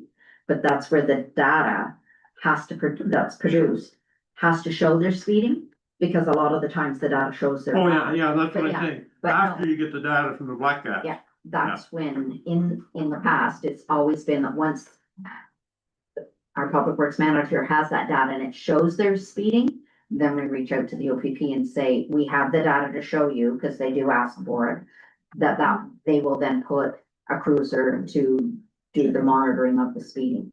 And then will Ed put the black cat back out, like say, a month later, to see if that's stayed slow after the OPV? That's a question. Don't know, for- maybe, but the- That's question, Brad. We can, it depends. We only have so many of them, so we move them through the township, and yes, it does make its way back to that road. So Yeah, okay, thank you. Go ahead, Dave. Referring to the black cats. Is that the box that has the two rubber membranes running across the road? No, What is it? we don't have those. It's basically just a black box. That you don't see, it's indiscriminate. It doesn't tell you anything. It doesn't show you how fast you're going. Okay, But the idea is it indiscriminately collects as much data, and it collects like how big the vehicle is, like obviously how fast they're going. It collects a lot of really good information. you do realize everybody slows down when they see those. But the black cats, you don't see, You we're don't not see the talking about black the signs that there's, so the black cats are something, it's just a box. It's indiscriminate. It's not the ones that flash to say this. I know people that, anytime they see a box on a tree, they slow down. Because if you're talking 51 miles an hour or 51 clicks is the average on Birchill, no. I mean, they're all driving minimum 70, 75. They only slow down for the corners, and they only slow down if there's a lot of potholes. Otherwise, they're moving back and forth and all this, but 51 no. I can't see anybody, take them forever to get anyplace. So you have to find an alternative. And you mentioned the OPP, and I'm just curious. Do they do a drive-through like once a day through the township? I can't answer that, but I will say no. So we pay them what? Yeah, we pay them, 600 grand a year? but we don't have a dedicated officer, because that then in turn is an additional fee like some of the other municipalities have So they don't do a drive-through once a day? once a day. So No. for that money, what do? They do. Only when you call them? No, when we call them, that's a fee for service. That's more? But that's separate for if we recall, like, if we have an incident that we need them for, more so. Say, for example, our staff are having some problems at a resident, and we call, that would be a fee for service type thing. Okay. But, I mean, when they come out and because somebody has called 911 for something, that is part of our package. Okay, Yeah, we don't have them daily by any means. I mean, we will be having the OPP come, are we not, to a future meeting? They're going to come and do a delegation to us. well, if you want to slow speeders down. Yeah. I mean, if you have a cop that drives down the road once a day. That's a big deterrent. But Not, that would be an extra fee if we were having that as a requirement, to have that officer in the township once a day. okay, so the 600 grand is just a retainer. Well, it's really there Essentially. for our services. But I mean, that's where you have to look at the budget that to have an OPP. Or to Okay. have a municipal police services a lot more costly. But at the same time, if you want a dedicated officer for something specific, it also costs. That's more. Yeah. Okay, But there's difference between, they'll be driving up and down our county roads. Mhm. Going through the township, and they would look at that, there's a big difference between them driving up and down Richardson. So they're going through our township probably on a daily basis, more than once. But no, But I've never seen OPP on Birchall, no. ever. Oh. So, so that's the difference. I think they could tell us, oh yeah, we go through your township all the Yeah. time, but whether or not they're on the back roads where we live, I would say no. Well, next time they're driving through, maybe you could ask them to take a back road now and then. Just to kind of see, I mean, we don't have that many roads. You're referring to ditching. And how it usually, we have to find out when it's raining. We got what, 94 kilometers of dirt roads, correct? So how long would it take you to drive all 94 kilometers in a day? What, say 3 hours max? So if you've just got a big rainstorm, why can't Ed or somebody drive out and take a good look around? Because you're saying that we don't have the data. But we've had the data for years and years. Can't we use the years previous a bit? I mean, I get hiring a consultant and everything else. But considering we only build about 50 new homes a year, the staff should be able to extrapolate, you know, the greater number of vehicles driving on this road, so we have an idea. Go ahead. But they do that. They're out there driving all the time. Ed and the rest of the guys are all driving around all the time. It's, the problem we have is when you have, let's say committee members, or you have a consultant, they pick that one point in time. Whereas Ed and the guys are out doing that. So they are extrapolating and they do Well- know where the problem parts are. For me, honestly, the roads committee, I don't think it's gonna do anything. You're Well- better off to pay Ed overtime or somebody overtime to physically drive out and do it. That builds gravel roads for a living, Well, that, you know, and you know, knows what he's but doing. that's a nice opinion to have, and it is your opinion. We've had 75 people come up and say they want that. So I understand They exactly want what a you're road saying. committee. Well, yeah, but they want a gravel roads committee, not just a roads committee. So I understand what you're saying, but it's one of those things that of the people that we've talked to in that roads meeting, open house, they were very specific that they wanted something like that. Whether or not a lot of us think it might be good, might be bad, that's what they asked for. So, Well, the people that I talked to on it, I only talked to half a dozen, okay? And generally, they were talking about it so they get a bigger voice. So they well, could be exactly, heard. but that's the point of having a committee, is to get a voice. And that's the Well- point of the entire roads open house, was that people wanted to have a voice, they wanted to shed light on the subject, and that's what they've accomplished. Well, I find having light and an informed opinion are two different things. No, they're not. You're, No. you want somebody See, that can the look at. problem that we have right now is that you're expressing opinion as if you're talking for 100 people, and you're not. No, I was only talking about the half dozen I talked to, that's all. That's not the way. And generally, But the thing is, we're going to gather the data okay, and we're going to have terms of reference created to know what the roads committee function will be.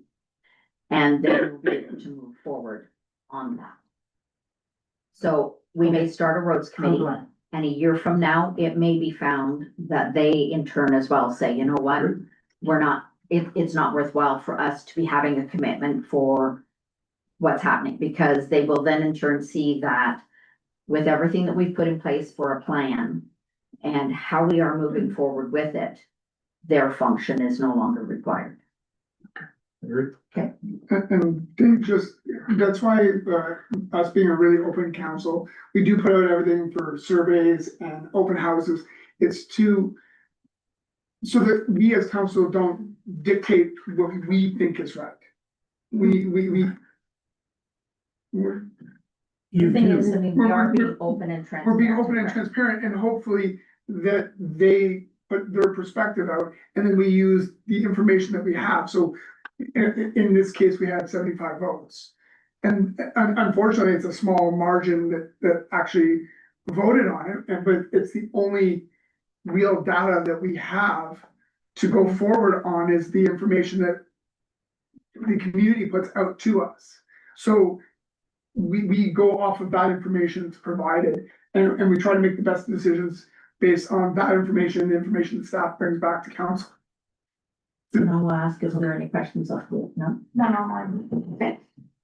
So moved by Councillor Crabtree and seconded by Councillor Abbas that bylaw 4217-2026 being a bylaw to confirm the proceedings of council at its regular meeting held on May 19th, 2026, be read first, second, and third time and passed, signed, and sealed this 19th day of May, 2026. All in favor? And that's carried. Moved by Councillor Abbas, seconded by Councillor Johnson, that council adjourn the regular meeting of council on May 19th, 2026 at 7:35 p.m. until Tuesday, June 2nd, 2026, with the call of the chair. All in favor? And that's carried. Thank you.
Go ahead, Trevor. Okay. Ready? Hello and welcome to the committee of the whole in person live stream electronically Tuesday, May 19th, 2026. We'll open with the land acknowledgement. The council and staff of the township of Montague acknowledge that the sacred land on which the township of Montague is now located and this meeting is being held is ancestral and unceded territories of our Algonquin and Shawnigan Nation. Right, next is adoption of the agenda. Does anyone have any questions about the agenda? Everyone's okay with the agenda? Okay. Moved by Councillor Bass, seconded by Councillor Crabtree, that the committee of the whole agenda of May 19th, 2026 be approved as presented this date. All in favor? Here, thank you. You can disclose in your interest now or anytime throughout the meeting. No delegations or deputations? You see none. Report of municipal officers, clerk planning manager, Kirsten Cote, Wilson Road Development request. Okay, thank you, Chair. And I'll do my best to get through my reports this evening without crazy coughing fit. Okay, yeah, well, entertainment. Okay, so Regan Lee attended a regular meeting of council on April 7th as a delegation to request the opening of Wilson Road to facilitate lot development on lands he's interested in acquiring. At the direction of council, staff have prepared this report with recommendations for council's consideration. In Mr. Lee's correspondence to council, he referenced 16 potential lots, but after further discussion with him, this number represents potential lots from multiple properties along Wilson Road and not just the property he is interested in acquiring. And it should be noted that nobody else on Wilson Road has expressed any interest to staff in lot creation. So the report that you have before you addresses 5 questions that staff believe council should consider in making their decision this evening. The first question is with respect to what are the general official plan policies related to lot creation? So the township's official plan contains policies related to lot creation, specifically stating that a maximum of 3 new lots, excluding the retained parcel, may be created from a land holding. The subject lands, while they're comprised of 2 assessed lots, they have 2 separate roll numbers, are actually 1 parcel of land according to the registry office. They have 1 pin. So until such time as the lands are legally unmerged, this property would be treated as 1 parcel, and the maximum number of eligible severances would be 3 plus the retained land. Another applicable policy is that all new residential lots do require frontage on an open and maintained public road. Also of note, these lands are subject to a number of natural heritage features and constraints, all of which would require a thorough review by professionals and would be subject to peer review, all at the expense of the applicant. And there is no guarantee of success. The same would apply to any landowner along Wilson Road, as they have similar features applicable to their properties as well. This report didn't do a deep dive into all of those natural heritage and constrained policies. The primary purpose of this report is to deal with quote unquote Wilson Road. The second question would be, what are council's obligations regarding the creation of new roads? So Mr. Lee's request to open Wilson Road is conditional on it not requiring paving. His proposal is to build a gravel road to township standards at his expense. But it should be noted that new roads that are built for residential development purposes, typically subdivisions, require paving. And considering the current discussions regarding gravel road maintenance and potential upgrading of gravel roads, it would be counterproductive to permit a new gravel road as part of the township's road network. Additionally, staff did suggest to Mr. Lee at the onset that he contact the County of Lanark to inquire about a road entrance at this location prior to submitting his request to council. He was advised that the location meets the county's site distance requirements as well as spacing requirements related to entrances and side roads. But township staff were later informed by the county that they were not sure that this location could accommodate a proper entrance that meets the road at a 90-degree angle within the current property limits. A new intersection at this location, although not specifically confirmed by the county, would likely require a reduced speed limit and warning signage. The official plan contains language that when considering any proposed development, and particularly when considering planning applications for new residential development, that council shall be sensitive to the potential negative financial impacts that may result. It cannot be disputed that gravel roads are more expensive to maintain than paved roads. And additionally, section 5.2.25 provides that no land division shall create a financial burden on the township with respect to the provision of municipal services or facilities. Staff have been unable to find any policy that requires a municipality to permit the creation of a new road. Question number 3 is how many lots could be created as a result of Wilson Road being opened and upgraded? So this is a difficult question to answer because it relies on assumptions that all landowners would be amenable to lot creation and the high costs associated with it without any guarantees of success. If the many required studies and peer reviews demonstrate that development was achievable on all of these properties, each one eligible for the maximum 3 lots plus 1 retained parcel, there would be the potential for up to 20 lots. Mr. Lee is unlikely going to pay for road construction beyond the property he's proposing to develop, so that number would be reduced from 20 to at most 8 if he could unmerge those 2 properties. Question number 4, if Wilson Road were to be opened and upgraded, what type of road construction would be appropriate? I think it's pretty clear that staff's recommendation would be that any new roads be paved. And question number 5, what concerns, if any, have been brought forth to date? So council did ask members of the public to reach out to staff if they had any concerns, and 3 were received, one of them being at that meeting. There were concerns raised regarding road safety, as this location has been subject to many traffic accidents over the years.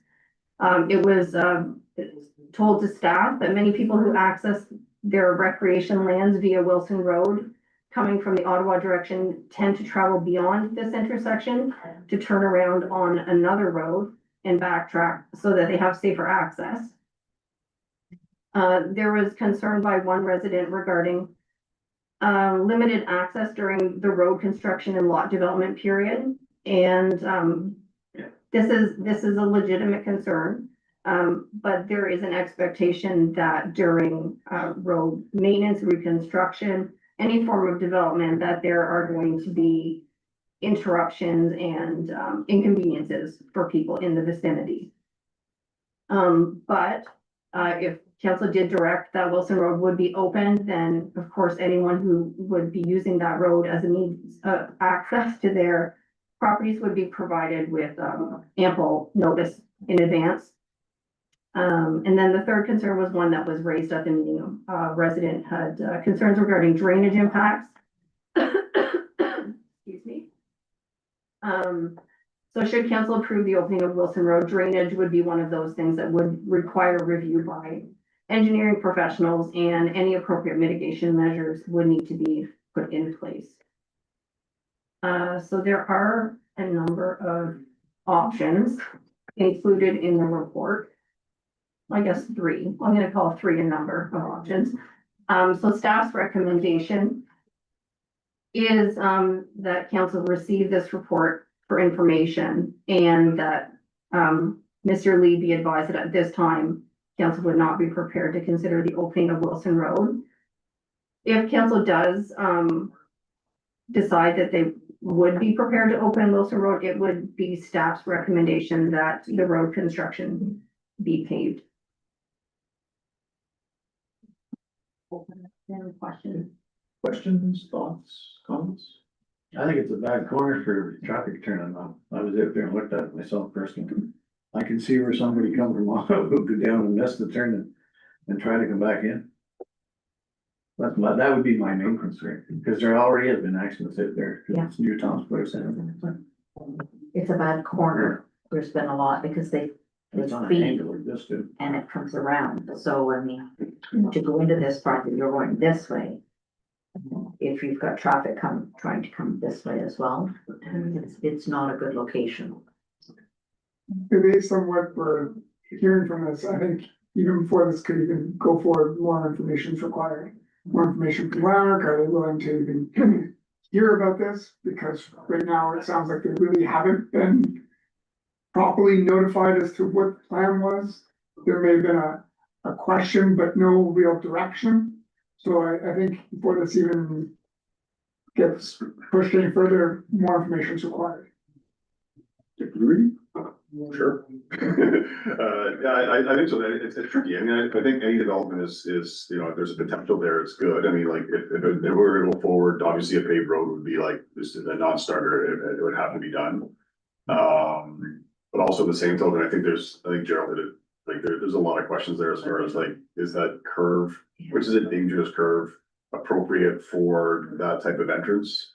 I mean, if the county's opening it up and doing it, and that's gonna go through that process, I'm assuming that we could come to county council, because those ones that come that are questionable come to county council and say, you know, if you wanna do this, and, you know, if staff have their ideas, and the county council is an option sometimes, in some cases, you know, they've overrode what the staff have said, because it's like, it makes sense, because it's a big stretch, but it's in the policy, there's only so many driveways supposed to be in that policy, so we might override that one. And like, I'd be curious if this one came to county council, what the recommendation would be and what the full scope would be from that. So I mean, like, I think it makes sense that right now where it's like, we don't see a validity behind it, but I mean, on the same token, I mean, if Mr. Lee wants to take the steps further to see if Lanark would open it up and all that kind of idea, and it kind of goes down that road, but there's gonna be some financial undertakings that he's gonna have to take that may have no deem of any type of success whatsoever. So like, it's tough for us to say yay or nay, because I mean, if he wants to go forward and keep going forward, like, you know, we may be obligated to go down that route, but I think right now, I think I'm on this side of staff's recommendation saying it's, you know, it's maybe not, this is not the time right now, but if you wanna dive down a little bit further, and see if there's a good reason behind it, I mean, fill your boots, I think, so. Yeah, okay, I agree with that too, because there's no sense for us moment, then he has to go to Lanark down the road to get in, and all of a sudden Lanark says no, he's just wasting more money here. Yeah, for me, I think it has to be Lanark, he has to go. yeah, for me, that's exactly what it is. Until we hear from Lanark definitively, It's one way to go. how do we actually go forward at all? Fast time. So, okay, so, But I think just to make you get something clearer on that. Yeah, well, just like pulling direct from the report, so. A formal application would have to go to the county of Lanark. They would have to have an engineer prepared entrance design that would demonstrate that the development would be feasible and appropriate without the requirement for a reduced speed limit. In staff's opinion, and we are able to request any studies we deem necessary to support a planning application or development, a traffic impact study to demonstrate that, you know, any traffic impacts associated with this roadway, based on increased residential development could be mitigated, so. Can we implement that if it's a county road, or is it the county that has to implement that? Well, Wilson Road would be a township road, so it would be potentially something that the county would require anyway, and that could be a conversation with the county, just so we don't want to have a duplication of work. Correct, yeah. But I think at this point in time, staff are kind of looking for staff's confirmation that if the road were to proceed, it would have to be paved. And Mr. Lee's, communication to the township, scroll down and find it, clearly states that, I don't know if I can read it with my glasses here, because they get all foggy with these masks. I don't know how we got through COVID. It said something in there specifically about that it would be gravel. Yeah, if anyone can find it first, he wins. I can't see. Okay, let's try this. But it is in our policy to make, because I know we. Yeah, it says I would enter into an agreement to bring the road up to township township standards, not paved. Yeah, yeah. So potentially, based on his number crunching, it might not have been a feasible development proposal if he had to pay for the road to be paved, but was doable if it was gravel. Okay. So if it's not paved and also like really almost deferring a bit to the county saying, if the county is going to allow that without reduced speed and without like even just being allowing, because the county might come back and just say, or county staff might come to the county council and say, we don't recommend this. And then I think, Reed Jennings and I would obviously have a discussion with this council to say, okay, we want to make sure that what we're saying at county is what the feeling is of what our council says of where we're going with that. But I think that would be the direction if he wants to go down those roads. And sorry, and bring it that way. I think that would be, you know, that's his undertaking in that sense. But I agree, like it's any road that's gonna be constructed in any subdivision, any road that's gonna be constructed in this township going forward will be paved. Like that's just and I think that's like, I don't know a municipality out there right now, like if you look at Beckwith, you look at the other ones that are building stuff. No one's putting a dirt road in, they're putting a paved road in. So like, that's just like, it's a non-starter director, so. So do we have consensus that it's option one? Yeah. Yeah, okay, that's sort of. No, You're good, just okay, yeah. All right, then, moved by Councilor Crabtree, second by Deputy Reeve Carroll, that council direct staff in accordance with option number one in relation to Wilson Road Development request from Reagan Lee. All in favor? Carried. Thank you. And next we have clerk planning manager Kirsten Cote proposed severance of property on Bench Road. Dunn Ranch. Yellowstone. I went there right away. So. You did, I did too. So it's all good. Okay. Getting all the road inquiries. This is an interesting one. It is an interesting one. So, just for a little bit of background, planning staff have delegated authority to process and approve severance applications and submit conditions to the county, for any severance application that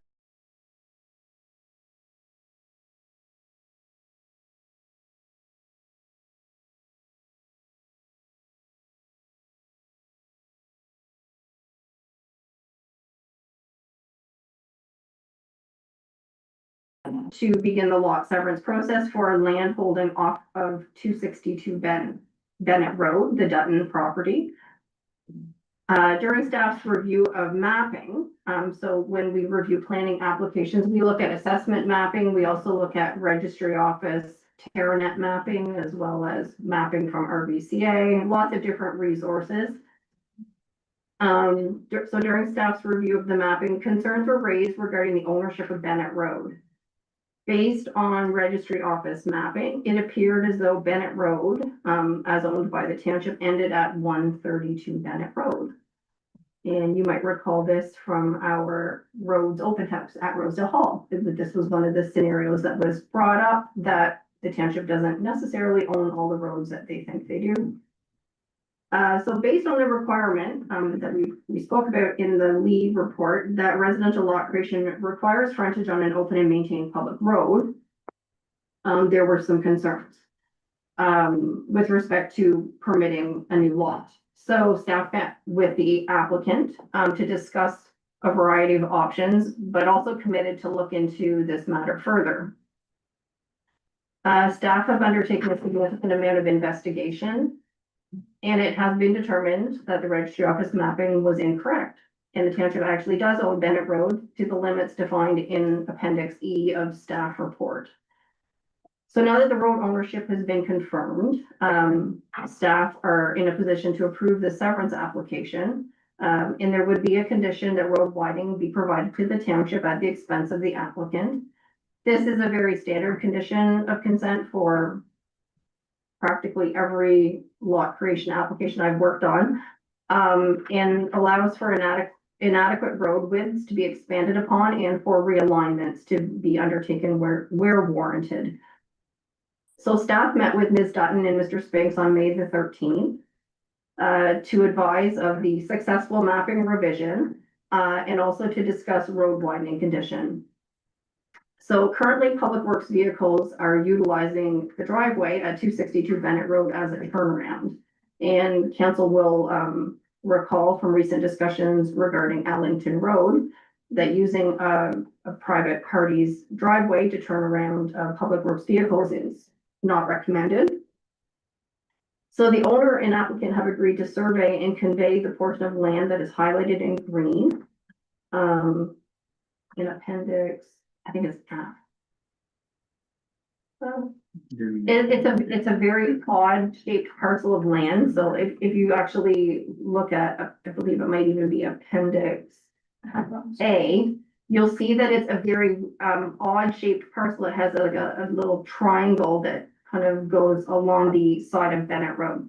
So the green portion that's noted in appendix F, the owner and applicant have agreed to convey that to the township for road widening purposes because it really serves no purpose to them whatsoever for development.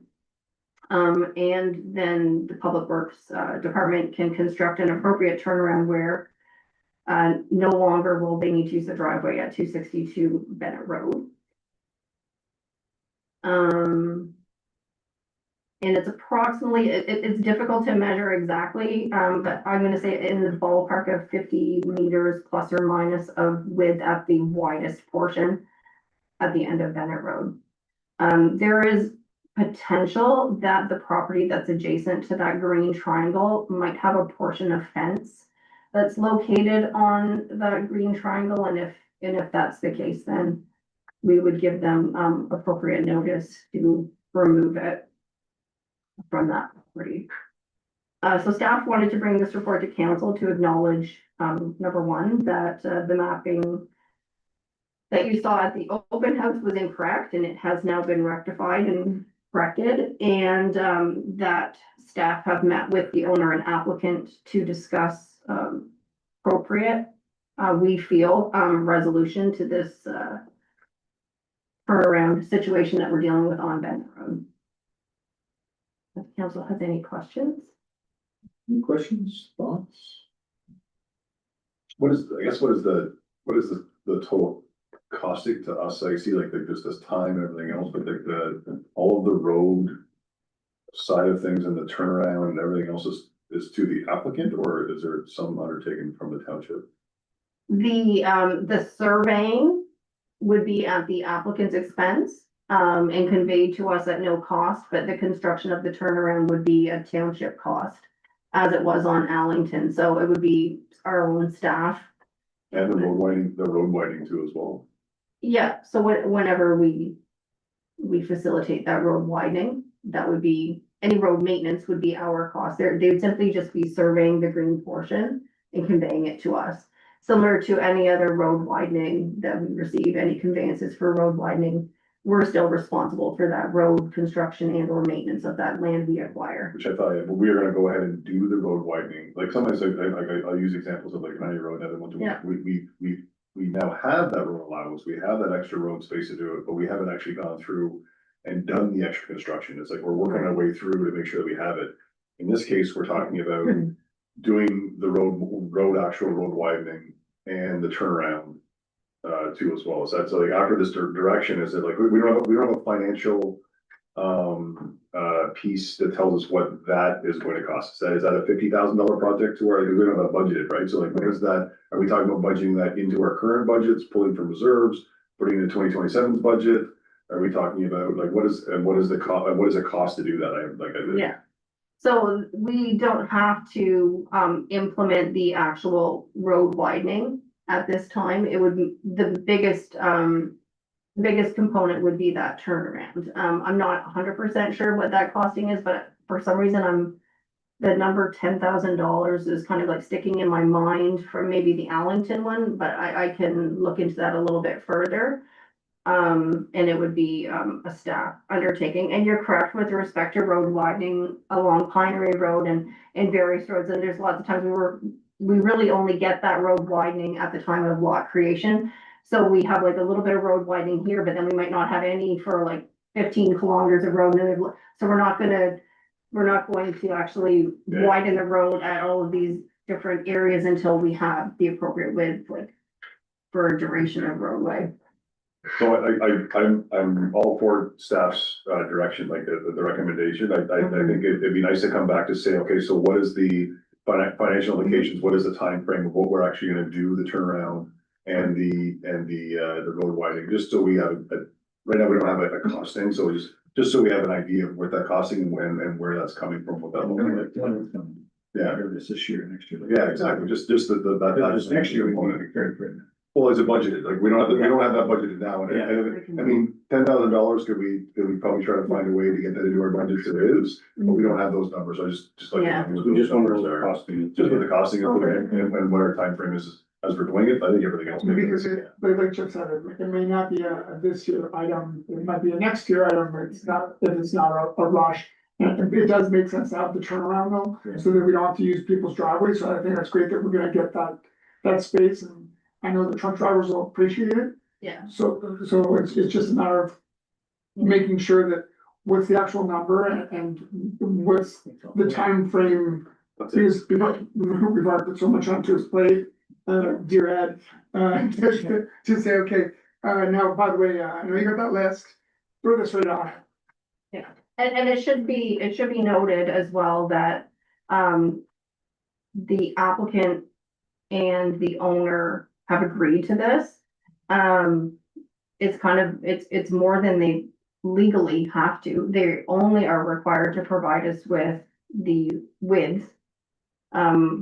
The minimum width of the roadway, so this is kind of them giving us a little extra. At no cost to us to, resolve an issue that could be a potential liability, but definitely I can, bring back, to the next meeting what that costing would look like. No, In an approximate time frame. that's great. And I think obviously the applicant, Yep. in the way it is right now, I mean, like, even offering the driveway to turn around, like all that stuff. I mean, like, once again, like good neighborly things that are like, this is great. I mean, and really appreciative too as well of the fact that we can get that turnaround and makes it safer, makes it better. I mean, like, once again, it's great when we're able, when the township and the residents are able to work together to finding the best solution. So like, I think that's great. And it's I hope that's a positive on both sides. So. I think this is just more of us wanting to be as transparent as possible, like we've been on everything else that we've done so far, during my term of council and previous terms of council. At least they were leaving everything, this is what it was, this is what it cost, and so everything's out in the open and everything knows what's going on.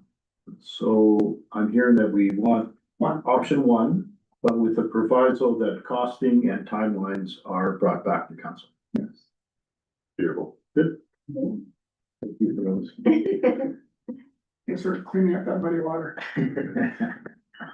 Yeah, we were throwing a lot of mud the other day. So moved by Deputy Carroll, seconded by Reed Jennings, that council direct staff with option one in relation to Bentley development proposal, and that staff bring back follow-up report regarding costing and timelines. All in favor? Carried. Thank you very much. We have no reports of committees, no petitions, no motion or notice of motion. Any unfinished business or other business? Do we have any questions from the crowd? Tom? Back on Wilson Road, I know what your decision was. But my question from earlier, talking to Kirsten, was, does the township actually own Wilson Road where it meets Roger Stevens? Yes. Because the piece of property, or the road that crosses the field that Mr. Lee wanted closed was the surveyed original Wilson Road. So is that other road, did it ever become She got this. township road or not? I did, I did complete a search of title, and the township does own Wilson Road. And they also own the unopened road allowance, that small little strip that sort of bisects the first parcel. Okay, That Mr. Lee was interested in acquiring, so we own that as well. okay, what about when passes my property line, that unopened road along, the one that he wants closed, it crossed Wilson Road and went on the other side. Is that still township property over there? I didn't title search anything Oh. other than the Wilson Road and the properties in question, so I couldn't speak to that. No, because if you look on the map, even the maps of the township, it has it, when it goes further down, then it crosses over into, doesn't go straight, it crosses over into, used to be on council years ago. No, brain dead, can't think of the name. I think I know the one you mean. Yeah, I know the one is sort of like behind your property. Yeah, but as it goes further down where there's actually gates now, it actually shows it going through the one gate and down there. Which has a crook in it, which. Anyway, Yeah, never I'm mind. not- Okay, so the portion that meets Roger Stevens is Township Road. Okay, That was the first thing I investigated Yeah. to make sure that there was a point in proceeding was confirming ownership. yeah, okay, but Yeah, that was my main thing because I know I had asked it earlier, but I didn't remember receiving the answer on it, so thank you very much. Good, that covers everything. Yes, very good. Okay. Grace, is there a lot of people? No? One. Sorry. Okay, moved by Reeve Jennings, second by Councilor Bass, the committee of the whole meeting for May 19th, 2026, now be adjourned at 8:11 PM. All in favor? Carrie, thank you all very much.